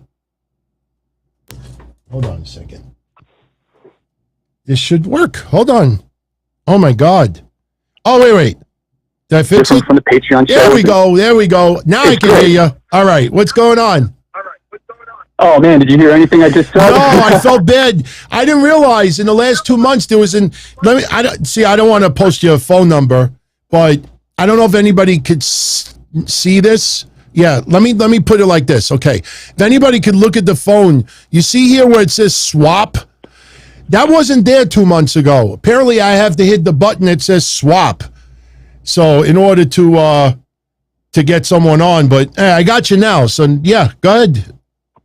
I got you. All right, what up? It's Kevin Milwaukee. Call from yeah, Kevin. What's going on? I just want to say I love this format where you take the random calls from listeners because it represents another entree. Like I was saying, you provide another option for your fans is pro wrestling buffet or like another good song in the jukebox. Try to give a little of the stuff everything. You give to your listeners. Like every show is different. Yeah. Mondays are different from the Wednesday shows, which are different from Patreon. And, you know, I just pray that no one calls in acting like a bona fide Matarach. Because I'd love to see you do more strictly call-in shows every couple months or so. Yeah, it's going to happen. I expect it. But, you know, the good thing is that I think, you know, most people, you know, they just want to have a good time and that's it. So, yeah. So what's on your mind? Been given the platform for a moment by the Podfather, who's celebrating 25 years in pro wrestling auditory excellence. Absolutely, man. I love it. Absolutely. I could mention any topic right now. I could talk about how much of a simp and a mark Will Smith is for allowing his wife to destroy his public image as a man in the past year, to Elon Musk trying to buy Twitter. I had a great question for you about your merch, but I sent it to you on Patreon a day or two ago because it was a little lengthy. If you want, you can pull it up and read it on the show here after I hang up, or you can proofread it and answer it whenever you want. It's fine. Sure. But for today, my random question for the evening is, what was the last song that you forgot how much you loved? I just heard two of them like an hour ago. One was Shout by Tears for Fears. I forgot how much I love that synth beat. And the other was Early in the Morning by the Gap Band. So funky. Last time that I loved, you mean from the Gap Band or just like... Oh, no, just any song in general. A song that you love, and then you didn't hear it for a while. And then you heard it again, and you were like, damn, I really love that song. You know, it's probably the Latin Rascals, you know, or the Jungle Boys. Those are the first two that come to mind because, look, there was a club song that came out in 1988, I believe. It was called, the Jungle Boys, House Your Body? No, wait. I'm drawing a blank right now. Shit. Well, you know what? Hey, I'll give a better one. Todd Terry. I loved to listen to Todd Terry growing up. He is from New York City, and he is a tremendous producer. And he came out with a lot of house music songs in the late 80s. And one was, I think, called Black Riot, I think it's called. And it came out, I think in 1988 or 89, and somebody was blasting it in my neighborhood a couple of days ago because we're finally starting to get nice weather over here. And it just got me in the mood. Like, I have my black Lincoln still, and I got a crazy stereo. I know I posted a video not too long ago of it, but, you know, I'll go in that car, and I have an iPod in the glove compartment, and I'll just crank anything up. So anything like house music, club music from the late 80s, early 90s, you know, I'll just throw it on. I don't think there's any one particular song that comes to mind other than the Jungle Boys. I can't remember the name of the song. Shit. But the one from Todd Terry is Party People. I think that's what it's called, Party People. But I'll you know what I'll do in the community section? I'll post. I promise tonight I'll post 2 links to the 2 songs I'm talking about if anybody wants to check it out. Nice.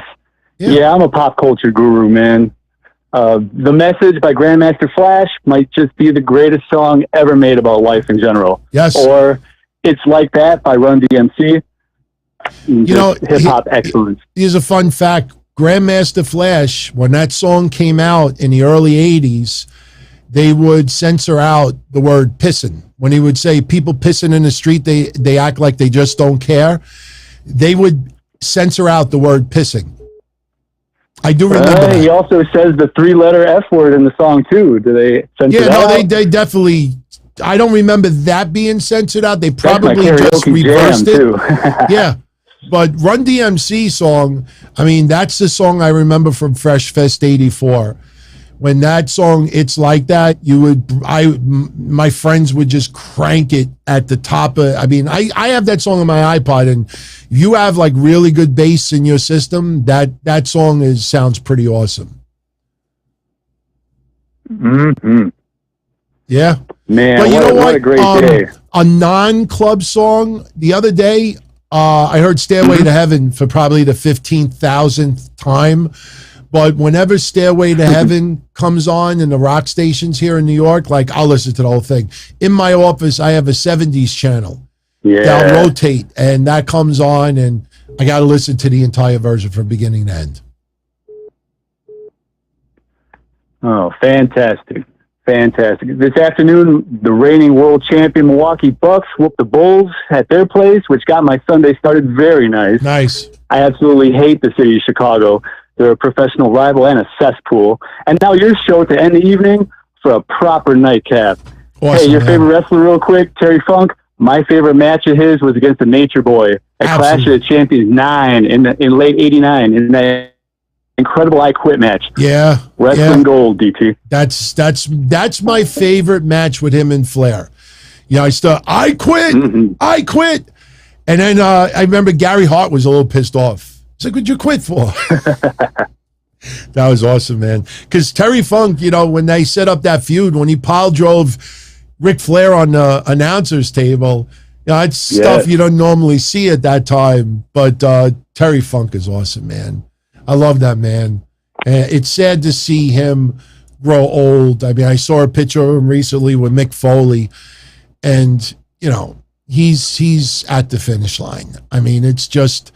You know, but I have all the fond memories, and I got so many things still, you know, mementos and stuff from him, and tons of shirts that would never even put on sale. I mean, he's my all-time favorite. No, that's good stuff, man. DT, your shows remain consistently good. Keep up the good work. Shout out to the Segovia twins in the chat. Such good people. Charlie Conway. Chicago is a cesspool because they're our rival. I'm from Milwaukee, man. You know, I hate everything about Chicago. Otherwise, DT, you always have a friend in Milwaukee, Wisconsin. Thank you. Congratulations on the upcoming nuptials. And take it easy. Thank you. Have You a good too. one, man. Be well. Take care. Thank you, AS7607. I'll house you. That's the song by the Jungle Boys. I'll house you. Say what? I'll house you. You know it. Say, I'll house you. House music all night long. Oh my God. I got it. Yeah. I have video somewhere else. I'll show you another time. Hello? Hey, you're on. What's going on? Oh. Hey, yeah, this is Joe, fellow New Yorker from Hey, Staten Joe. Island calling in. How's it going? All right. My question is, with the bloodline, how much life do you think is left in the bloodline? And apparently, obviously, I think, you know, Vince's plan is to obviously turn Roman baby again. How much time do you think is left with that before they switch into babyface? I would obviously the heel run is not going to keep going. The bloodline, you know, I think he's going to maybe keep that belt till the next WrestleMania, whether it's The Rock or not The Rock.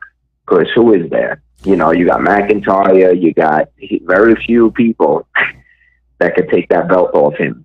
Absolutely. I'm just wondering what your thoughts are about the bloodline and how much life is left in it. Excellent question. I would say at the latest Survivor Series. I feel look, if they keep the belt to Mania for Roman Reigns, all right. I don't want to see the title on the line against The Rock because he's not going to stay. You know, a lot of people don't know it's almost 1,000 days that The Rock hasn't been around. There's no belt needed for that match if they have the match. Yeah. So I think when it starts deteriorating, I think everything crumbles down. I think you're going to see a little bit of maybe a non-title match, or maybe something will happen on TV where the Usos and Roman Reigns may start trying to blame each other a little bit, and there's a little bit of controversy, and then once they start losing, it all crumbles down. I almost feel like the more I think about The Rock being the reason why Roman loses the title, that could be enough to cause them to have the Mania match. But I think by Survivor Series, this bloodline uber dominance, I think it's going to be brought down quite a few notches. There's got to be more of a level playing field because there's no tag team that is going to there's nobody that's going to overtake them right now. Yeah. There's no tag teams are getting the shot out. I mean, I've been a fan since '97. I used to watch on the hot box back in the days, if you remember the scrambled cable box. Yeah. And I was a Stone Cold guy. But yeah, he has the belt, and the reason is, I think, is because there is nobody to take it that's credible. You got Drew McIntyre, but is he going to bring in? Is he going to move the so-called needle? We don't know. Yeah. So it's a hard situation, and you know what? I go to guys like you and Solid Monster and whatever because I work till 11 o'clock, and I get on SmackDown and Raw from you guys because I can't sit through a 3-hour Raw because it's a horrible show. I hate to say it. Yeah. I'm just a diehard fan, Yeah. Well, it's going to be an interesting summer. If you remember when Mick Foley won the championship, he beat The Rock for it. Yeah, he beat The Rock for it. And you had Steve Austin come out and, he took care of The Rock and, DX actually was there to cheer Mick Foley. Yeah. It would be interesting if there was a similar situation where The Rock came out and maybe caused Roman Reigns to lose, and maybe the recipient is like a Drew McIntyre or somebody else, where they benefit from it, and as a result, you see The Rock then feud with Roman Reigns. Yeah, that's something they could do. All right, well, I don't want to take too much of your time. Thank you for. Thank you. You have a good night. You too. Be well. Take care, Joe. All right. Okay. Take care. It's excellent. He brought up some excellent points. But I think we all agree we don't want to see The Rock versus Roman for the title at Mania. Good evening. You're on. Who's this? Hello, DT. Good evening, sir. This is Mohammed again. Hey, Mohammed. What's going on? All good, all good. It's like 3:50 right now. I just done an hour ago. I just done eating and listening to you, and about to fast again for the next nice. Till 5 p.m. tomorrow. Okay. Anyways, I want to say thank you for standing up to me in the chat. I respect your shows. I'm a fan, and I have 2 questions. I'll try to make them quick and to let other people on the show. And one small question or a remark.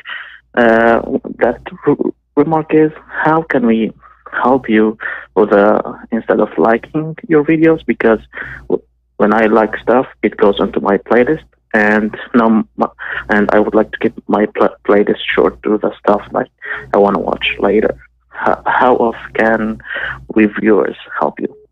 No, just tuning in, post a comment. If you really like the show, hit the like, and if you know anyone else out there that may like the shows, let them know about it. That's all you could do. It's really even that is a lot to ask for anyone out there. But as long as you enjoy it and you're honest with me, I don't mind criticism. Some people thought I was going to ban them because they had some views. I could tell who is someone that cares about the shows, but I'm not a perfect person, and I definitely do things wrong. I will not deny that.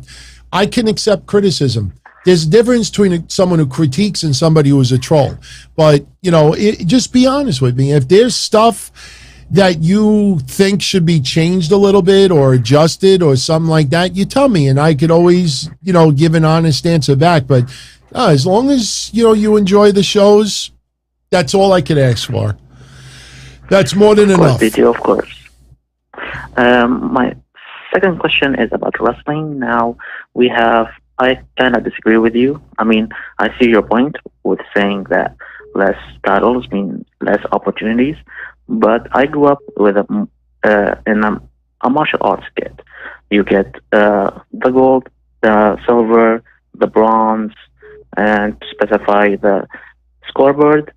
So I thought one main hot, one like top title in the company means this is our best guy.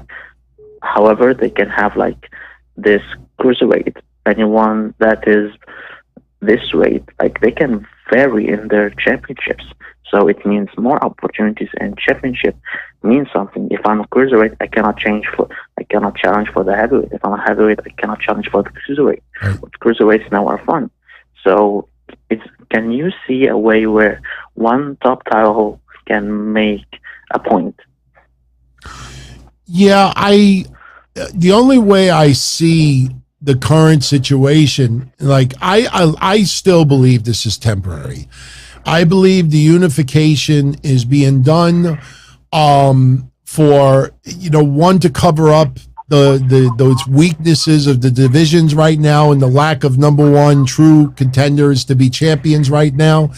But I think that if they were to legitimately change this, where the unified titles remained and there was only one championship going forward, I think, unfortunately, they probably would have to release a few more people. They would probably have to pay people a little more money and have them work both shows, and you would have to end the roster split. See, when a lot of people say right now to end the roster split, what I always tell people who ask me that directly is count how many wrestlers WWE has before they had the separate brands and how many they have now. They have so many extra wrestlers on the roster because they technically have two separate brands. And don't you think, DT, I'm sorry to cut you off. Yeah. Don't you think, DT, that they can make like separate titles, like a championship for the most high flyer, and the only people that can challenge for that title are high flyers and also tactical wrestlers, where people like Drew Gulak and other wrestlers can challenge for. So can't you create like purpose? You could do a light heavyweight. Absolutely could do a light heavyweight. The problem is they did that with 205 Live and the Cruiserweight Championship. And even with that, it just, WWE creatively does a horrible job with it. And I understand, like, they want people to think that Rey Mysterio, Dominic Mysterio, they should not be, restricted to just light heavyweight. But the problem is, if you label someone as a light heavyweight, if you put them up in a match against someone who is not a light heavyweight, it almost feels like it results in a squash match. That's why you usually see someone who is much smaller in size always getting squashed by somebody bigger.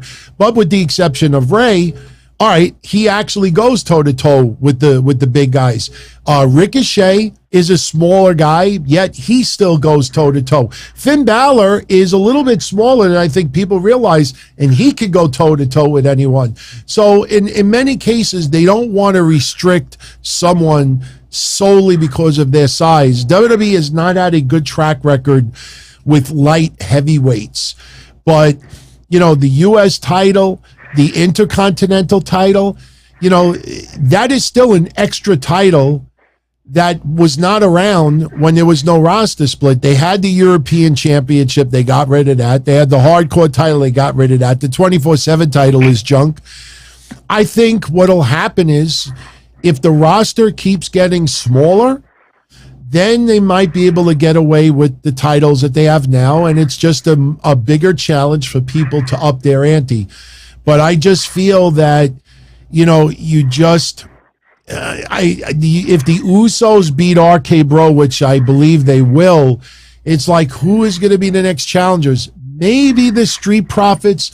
The one good thing that nobody talks about, the one good thing about the unified tag titles and the unified WWE Heavyweight Championship is the same scenario of the women's tag team titles. Because Sasha and Naomi are the only tag team champions, they can appear on both brands. They are willing to appear on both brands. That's why they're the champions. So whoever is the champion now can appear on both shows. And my point is, right now, let's say SmackDown has the better... actually, right now, I think people believe Raw has the better tag teams. All right, well, SmackDown, let's say... I don't know. Let's say Mace and Mansoor start getting some momentum. And let's say people say, hey, you know, I would love to see them as, you know, compete for the tag titles. Well, it can happen because the Usos are on both brands now, so they could compete against anybody. If they were just SmackDown, they would not be able to face Raw contenders.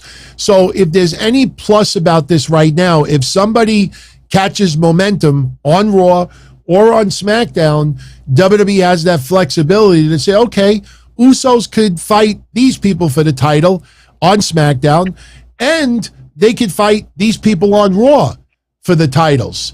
So that gives them a little more flexibility. Okay, cool, DT. Thanks for your answer, and I'm gonna hop off. But before that, I'm gonna ask you one final question. Very lighthearted. Is there any current, like, recent situation or that you thought? I don't mean recent situation. Do you ever think a moment in the past would have been benefited if you had cell phones? For example, if something you could have captured in the past as a picture, as a high definition video, as a voice record, do you have this feeling you could have make use of a cell phone back then? Sure. And okay, can you specify the situation? And the chat room, to everyone, thank you, Nirofay. For anyone who thinks negatively and hurt is bad, Nirofay is Israeli, Muslim, Middle Eastern, and we get along. Spread those positivities. That's awesome. Spread hope, especially this last week. And thank you, DT. And I want to hear the situation. Much love. Good night. You too. I'm gonna listen to the show. Thanks. Well, thank you for that. Appreciate it. Mohammed's good people, man. Very cool. Cell phones from back in the day. First of all, I got mugged in high school at a train station. I think if they would have, captured the footage of whoever did it. Somebody assaulted my grandmother when she was alive, and it was in a situation that if everybody had cell phones at the time, they would have captured video for sure, and they would have got it. I could tell you another time back, 1985, when I had that incident that I know a lot of you know, when I got jumped when I first started driving. I had my father's Cadillac, and we were going to Rockaway Beach, and I was with my friends from high school, and one of my friends started screaming out of the window, yelling at a pretty little girl walking by, of age, we were in the same age, and she said to him, fuck off, or something like that, and my friend said something really nasty.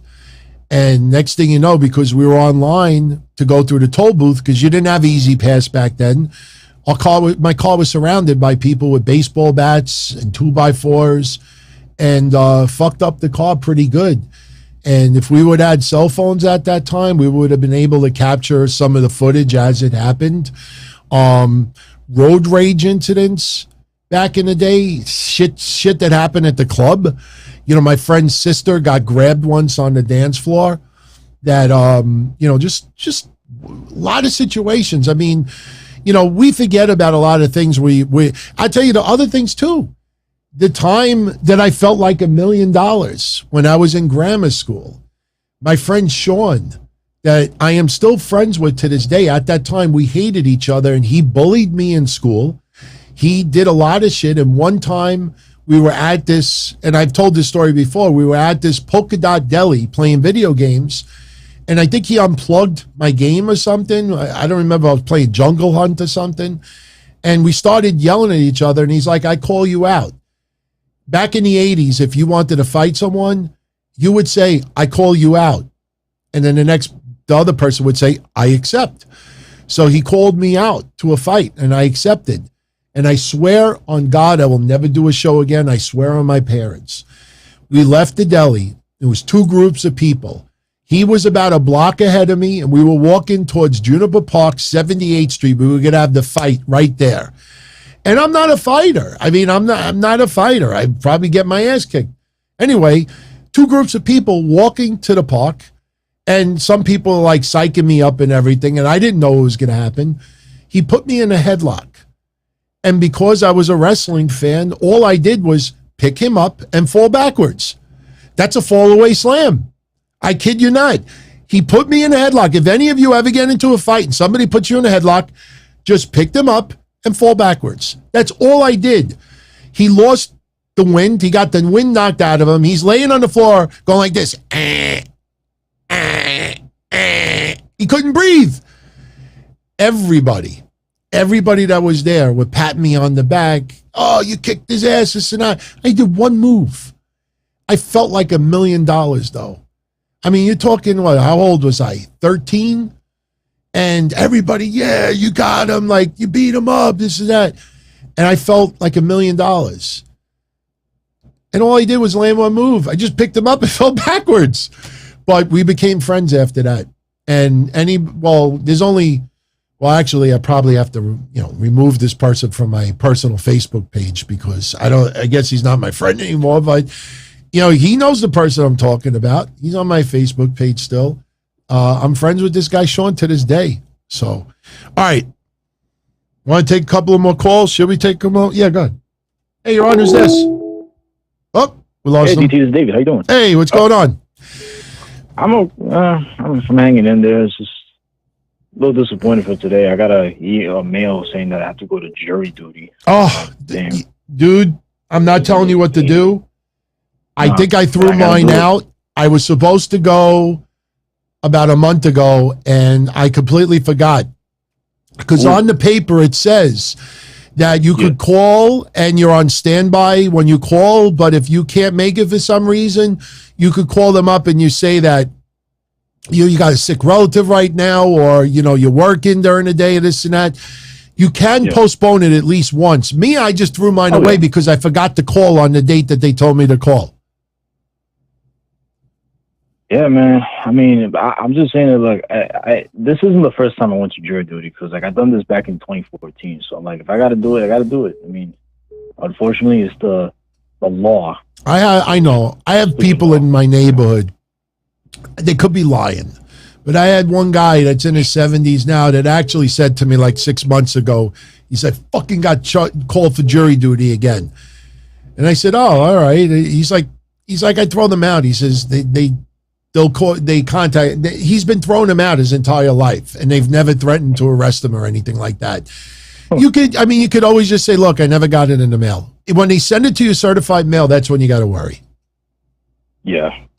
Probably could just chuck it, just say, no, I never got anything. Look, the post office right now, because of COVID, no, but I'm dead serious. Yeah. Right now in New York, they sent an alert to some neighborhoods that the mail is going to be a lot slower because they're understaffed.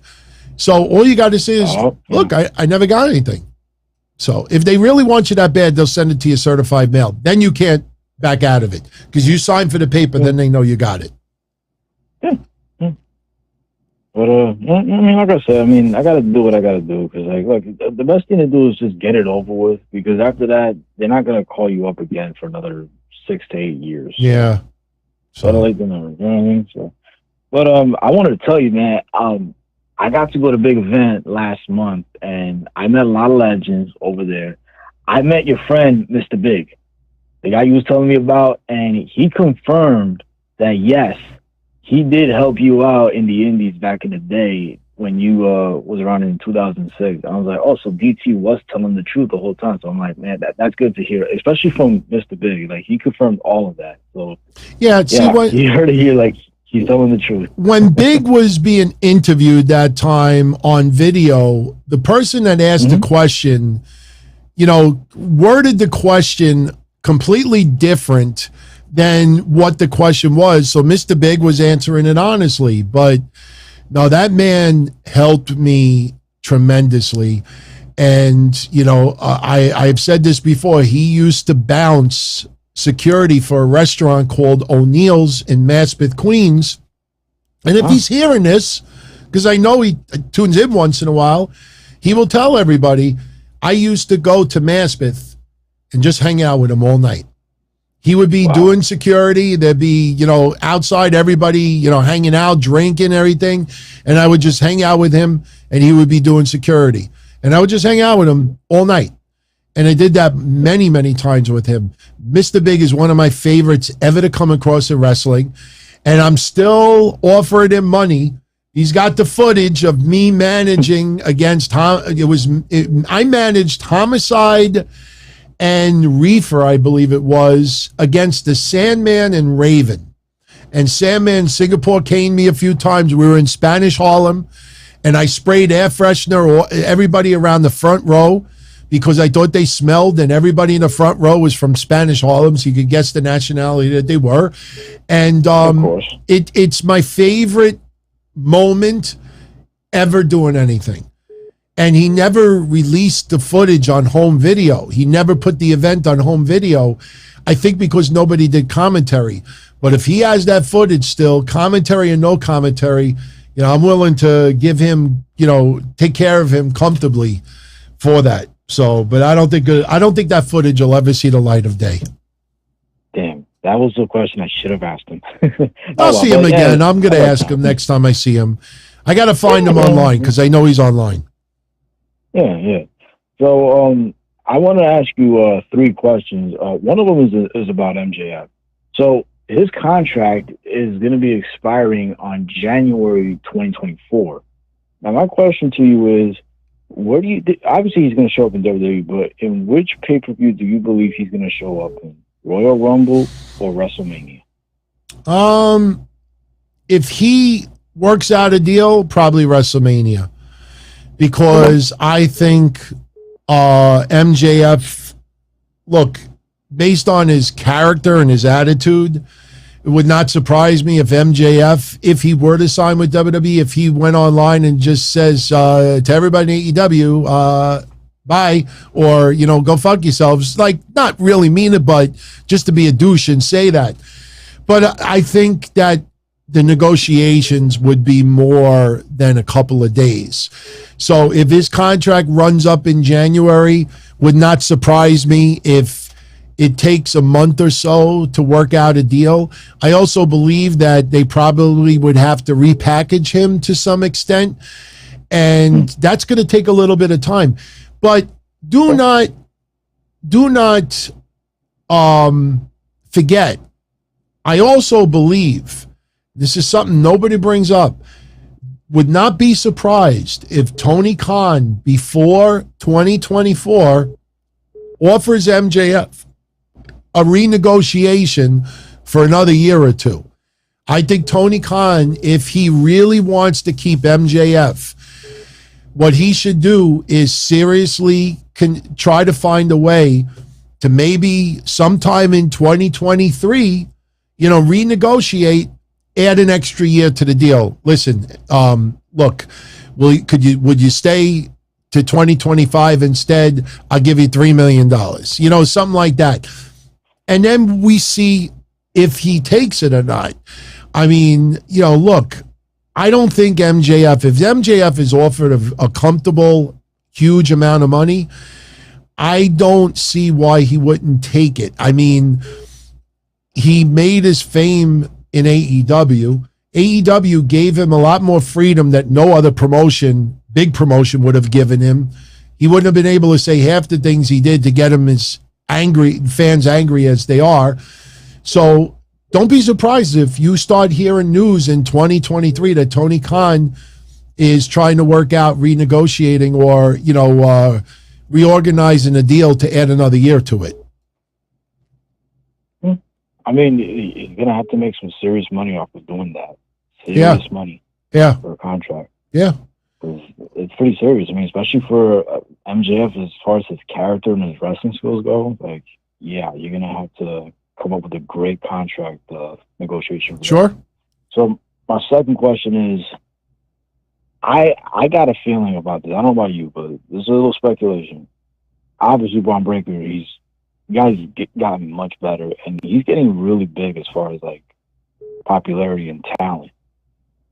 Him coming to the main roster, do you see him starting off his feud with Roman Reigns? And if so, like, you don't? Okay. Nope. And why is that? No. I could see Roman Reigns throwing some shade his way, but the only way I would see that is at a Royal Rumble. And if they were bumping into each other in the back, and if Braun Breaker was, very, very cordial with Roman Reigns, and Roman Reigns looks at him like, you're like, who the hell you think you are? Something like that. I could see that interaction, but no, I would not put Braun Breaker right at that beginning. If Braun Breaker stays in NXT for another whole year, then I might feel otherwise about it. But right now, no. Even if they brought him up a couple of months from now, it's just a lot of people. When Tony D'Angelo had his first match, people were saying that, put the gold on him. The guy didn't even know how to wrestle yet. Yeah. So no, way too soon. If he stays in NXT for at least another year, then that's possible. But if it's anything less than a year, no, I would have him announce for the Royal Rumble of next year, announce some NXT guys, and then you could have a little interaction in the back to kind of tease what could happen in the future. Okay, fair enough. All right. So last question. You talked about last Saturday or Wednesday, Thursday, whatever, about wrestlers that were released from WWE that went to AEW or other wrestling organizations, but they come back with much better characters, much better wrestling skills. Who do you believe that WWE has released but might come back in the future with an improved wrestling skill, promos, and all that type of stuff? Well, let me see if I could pull up the list of wrestlers that were released. Let's see, WWE wrestlers released. Okay, so let's go to 2021. I'll just throw out some names that catch my eye right off the bat. Coming back bigger, better than before, I think Billy Kay. I think Billy Kay is definitely a possibility. Let's see, Billy Kay. I would see. I think the Iconics would come back. I think they would be better than before. Going down the list a little. Not many others. Buddy Murphy, I think for sure. Aleister Black. I think Aleister Black's stock has gone up a little bit because they don't necessarily have to tweak him that much if he were to come back. Ruby Soho, I think her stock has gone up a little bit. Let's see. Well, Killer Kross, I think, definitely changed his game a little bit.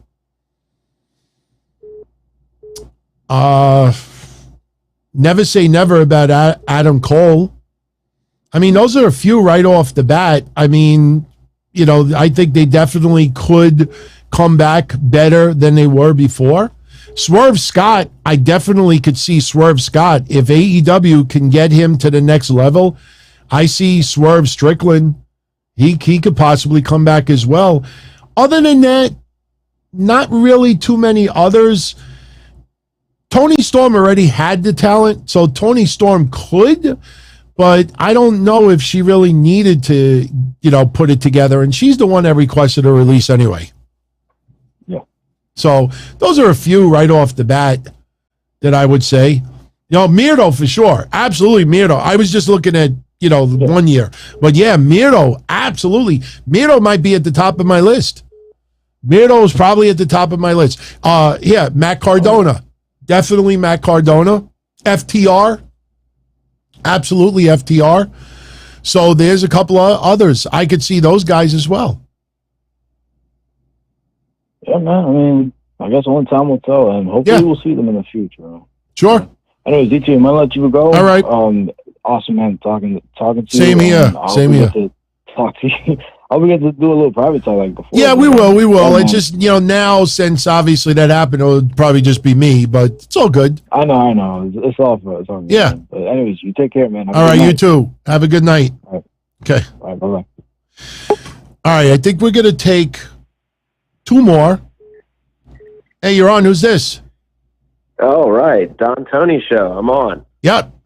This is Josh from Slipper House Extra Extra. Hey, Josh, what's going on? What's up, man? I got a nice question for you. It's not wrestling related.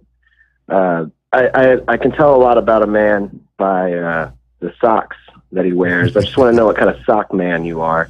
If you're like a high top, like a mid top, or if you're wearing the low cut sock. I don't know what kind of socks you're wearing. Honestly, I wear low cuts. I wear sneakers. Like I can't be one of those. If I have shorts on, I wear sneakers that I have like those white socks going up to the ankles. It looks awful. I feel like I'm my grandfather doing that. I like to wear the low cuts. A little goofy. Yeah, the low cuts that you can't see. Sometimes I'll wear, I'll wear compression socks, but usually only if I have jeans on. You can't see them anyway. But I like wearing compression socks. It helps with my circulation a little bit. But for me, for the most part, they're ankle socks or low cuts. I don't like socks being exposed when I wear shorts. Yeah, that's true. That's true. A specific brand? You have like a specific brand? No, not really. Not really. I mean, shit. I don't know. I could probably look really quick. I'm curious. I mean, it might only take a second. Let me see. Yeah, I'm curious too. The only problem is with Amazon, they're a little weird. You put in a password and they want to send you text messages for. Let me see if I can. Yeah, let me just try this once. If it doesn't go through, let's see. Oh, that didn't go through. Let me try something else. See if this worked. Nope, that didn't work. Let me try one more thing. Okay. Third time. Yeah. No, it didn't work. I usually, I mean, as far as a good brand, I mean, because it usually comes right up. I'll tell you right now. One brand that I absolutely love is, let's see. Wow, none of these brands ring a bell. Wow. Oh, really? Yeah, no, I don't have any particular. Yeah, I don't. Nothing is coming to mind. I mean, they are named brands, but no. Usually, when I go on Amazon, if it's high rated and it's verified purchasers, Under Armour I definitely bought, but I think Under Armour is a little bit overrated. But I can't find the brand. I would agree with you there. Yeah, I'd agree with you there. I like some of the lesser known sock brands out there. Yeah. Maybe you should get into the sock game. Yeah, I am.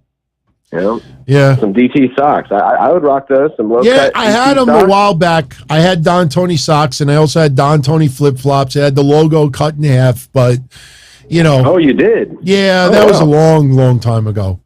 But that's I've been something to listening consider. for about 10 years, so I don't remember. Oh, that. yeah, this is way before. This is like 2007, 2008. So yeah. All right. Well, that's all. That's all I needed to know, Don Tony. Much love. Man. You have a good night. Take care. Much love. Be well. You too. Thanks, man. Yeah, the compression socks. There's a really good brand, but I can't think of the name offhand. But like what I usually do when I go on Amazon for anything, I look for 5-star reviews, and I also look for people that are verified purchasers, because a lot of people buy their reviews on there to make their products seem better than what they are, and then you buy it and you're like, why are people giving this 5 stars for? All right. I guess we'll take one more, then we'll call it. Some great calls tonight, by the way. Great discussions. All right. Oh. Hey, you're on. Who's this? DT. It's A-Rock, the Green Lion himself. Hey, what's going on? Alex. Hey, Alex. How's your night It just going? hung up on me. It just hung up on me earlier. Yeah, it's the phone lines are a little bit, they're a little strange right now. People are calling, trying to get through.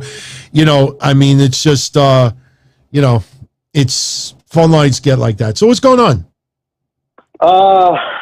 Dude, I had a rough year in 2022. It's just going through my personal issues, and my dog passed away and stuff. I've had a rough year in my life, and it got worse. But I'm getting back up on my knees, and just at least I'm getting back on my knees, exercising every day, healthy as well. So I'm just continuing on my journey. That's all I can say. That's all you could do. You just gotta take it slow.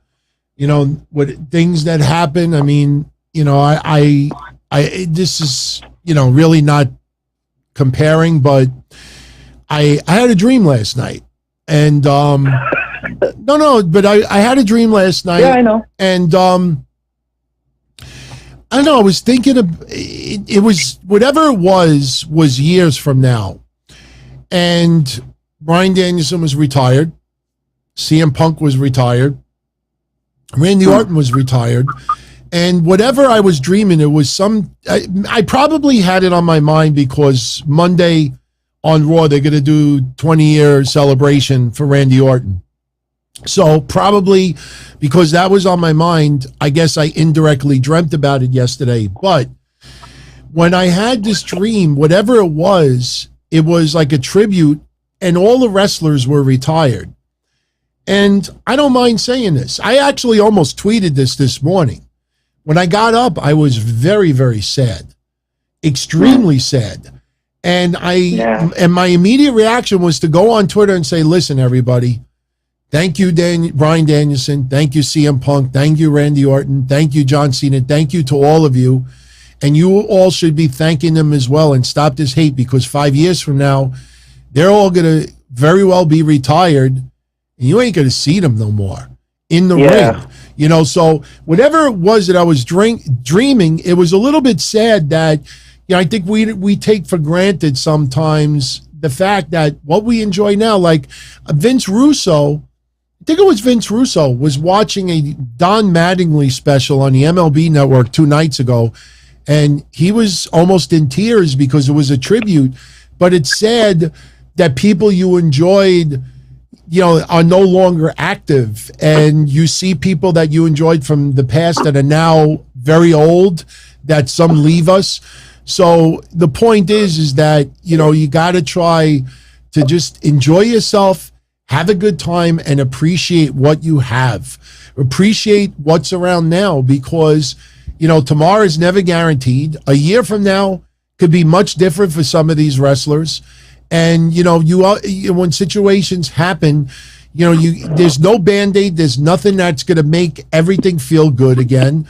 You just got to do a little at a time, and you find things that are an escape for you. You find things that make you happy. You find things that you look forward to. It's one of the things about these shows. They are a huge escape for me. They're very important to me. And, everybody, hanging out, having a good time, that makes me feel good as well. So, we all go through those rough years, and, you got to just take each day at a time. And as it goes, it gets better. It gets better. Yeah. All right. I want to talk about more story about it, but I don't want to waste the time because I know your show's going to be coming to end soon. But I'm going to make a question, wrestling question. Sure. It's about the Hall of Fame this year. This year's Hall of Fame was okay, but it wasn't a lot. There was only like 5 inductees. It used to be like 6 or 7, I believe, way going back. But I'm kind of disappointed they didn't even induct Luger. I mentioned you talk about it last year. I was saying I hope he goes in. I was very disappointed because example, the Icon hasn't been shown recently. I brought this up before. I'm just very disappointed. So I do believe. I think Icon, to me, it's going to be coming out probably next year. That's going to be taking too long for 2 episodes on next year. That's probably what happened. But I don't know if Luger will be next year, but who knows, man? They just pick and choose. That's why I can put it. They couldn't induct more people. Well, and they didn't show the legacy either. I was disappointed at that too. I was so excited, but nothing against those inductees who definitely deserved it. Like, I mean, like, it wasn't a lot this year. It wasn't. Well, because we're not completely out of this pandemic yet, even though we're getting close to the end, it still was an issue. So last year, I mean, look, Batista, he postponed his. He'll probably go in next year. But, look, this is the back of the WrestleMania program. They had this printed up well before they even announced some of the people on TV. If you notice, Shad Gaspard's not even on this. This was printed well in advance. And this is what, this was their way of slowly getting back into the Hall of Fame again. There was no legacy wing this year. It wasn't even in a building. It was just after a wrestling event. So I think next year, we will see a much different situation with the Hall of Fame. It's just, we're getting out of the pandemic. So I think Lex Luger goes in either next year or the year after. By 2024's WrestleMania, he will be in the WWE Hall of Fame. I brought it up because the WWE Icon hasn't been showing like recently. I brought this up before. It probably, I mean, like Rob Van Dam's episode, they aired it on him when the behind the scenes when he was in the Hall of Fame. They did that. So I think it makes sense if he goes to the Hall of Fame next year or not, that Icon might be brought back, I believe. So I don't know. Yeah, he'll go in. Yeah. And this is the last one for you. Will you ever work with ECW? Because I know you're so much you were a huge fan of ECW back in your time. But even though I was in diapers, but will you ever want to work with ECW? Wait, you're asking me if I ever wanted to work with ECW? Have you ever want to work with ECW back then? Yeah. I did. Pushing tickets and promoting like the shows locally for the last year and a half. I did. Oh, my bad. Oh, if you mean wrestle, like management or something like that. Oh, no. Okay. All right. Well, I pushed ECW tickets through my hotline and, I had the privilege of, I've talked about it before, going to the event, sitting front row, meeting everybody backstage, making a couple of friends there as well.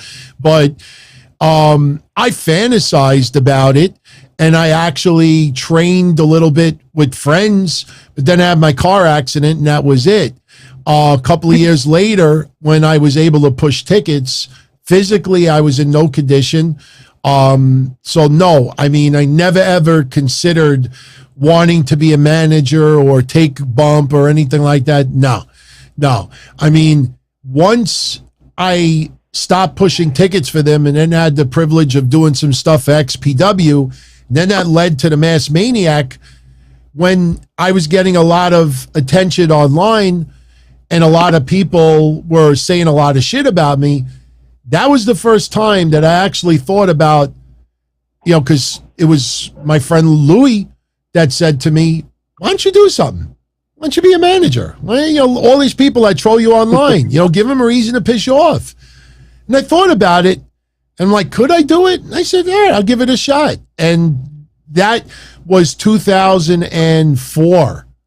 So 2004 or 2005. It might have been 2005. No, and actually, no, it's 2004. So ECW ended in 01. So no, in 2000 and 2001, I never had any intention. Up until 2004, I never had any intention.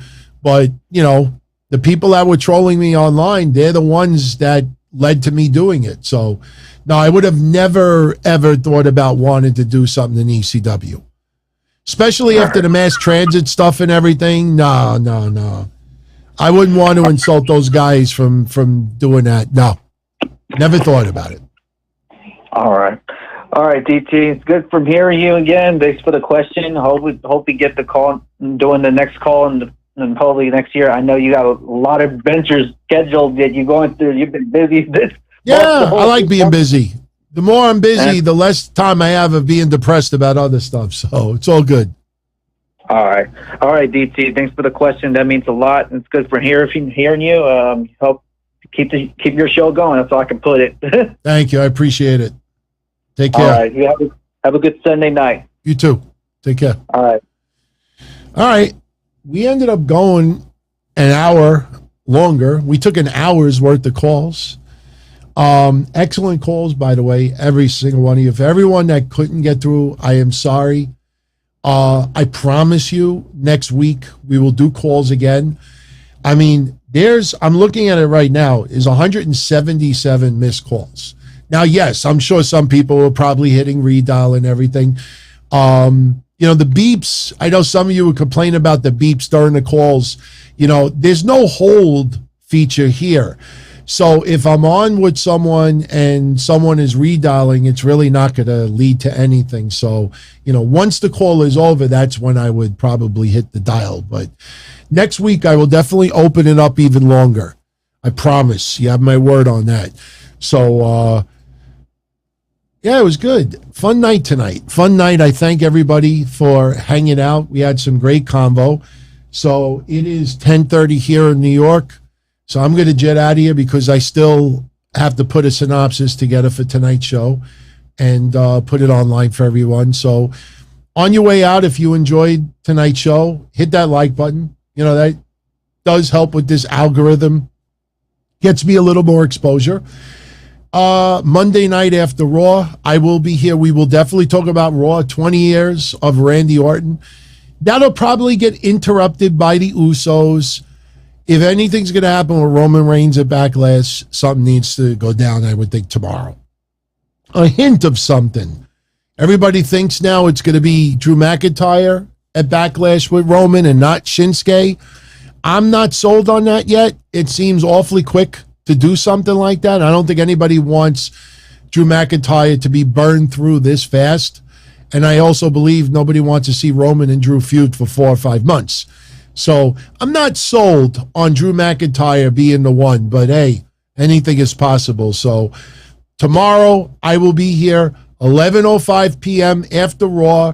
It'll feel a little different, no question. I mean, I've done solo shows before. This will feel a little bit different, but the one good thing about it is, I know exactly how to prepare for just like we do the other shows. And I hope you can join me. So we'll have some interesting stuff to talk about. So everyone have a great night. Post your comments in the comment section. If there's any questions that you wanted to ask me tonight, you were unable to do so in the chat, or you couldn't call in, post it in the comment section, because if anybody notices, the last 2 days, I must have responded back to about 200 comments. So if you have a particular question, post it, and I'll be more than happy to answer it in the comment section. So you all take care. Have a good night. And theme parks, happy anniversary, 6 months. Just saw that as we were going off the air. So good night, everybody. As far back as I can remember, I always wanted to be a podcaster. Quentin McMillan! I forgot to mention you. To me, those welcome aboard. People who work shitty jobs for bum paychecks and took the subway to work every day and worried about their bills were dead. I mean, they were suckers. They had no balls. If I wanted something, I just took it. I ran everything. I paid the bills. I paid the host. I even paid the Masked Maniac. Everybody had their hands out. Everything was for the taking. We always called each other good fellas. You would always hear from somebody. You're gonna like Don Tony. He's all right. He's a good fella.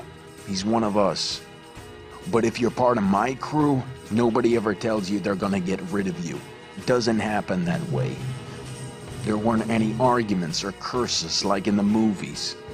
See, your haters come with smiles. They come as your friends, the people who've claimed they care the most for your life. And now that's all over. And that's the best part. Today everything is different. There's lots of action. I don't have to wait around for everything like everyone else. Oh, I didn't get the vaccine? Fuck you, vaccine me. Oh, your delivery guy has COVID? Fuck you, feed me. Right after I moved here, I ordered egg noodles and ketchup, and I got spaghetti with meat sauce. I'm no longer an average nobody, while they get to live the rest of their lives like a bunch of schnooks.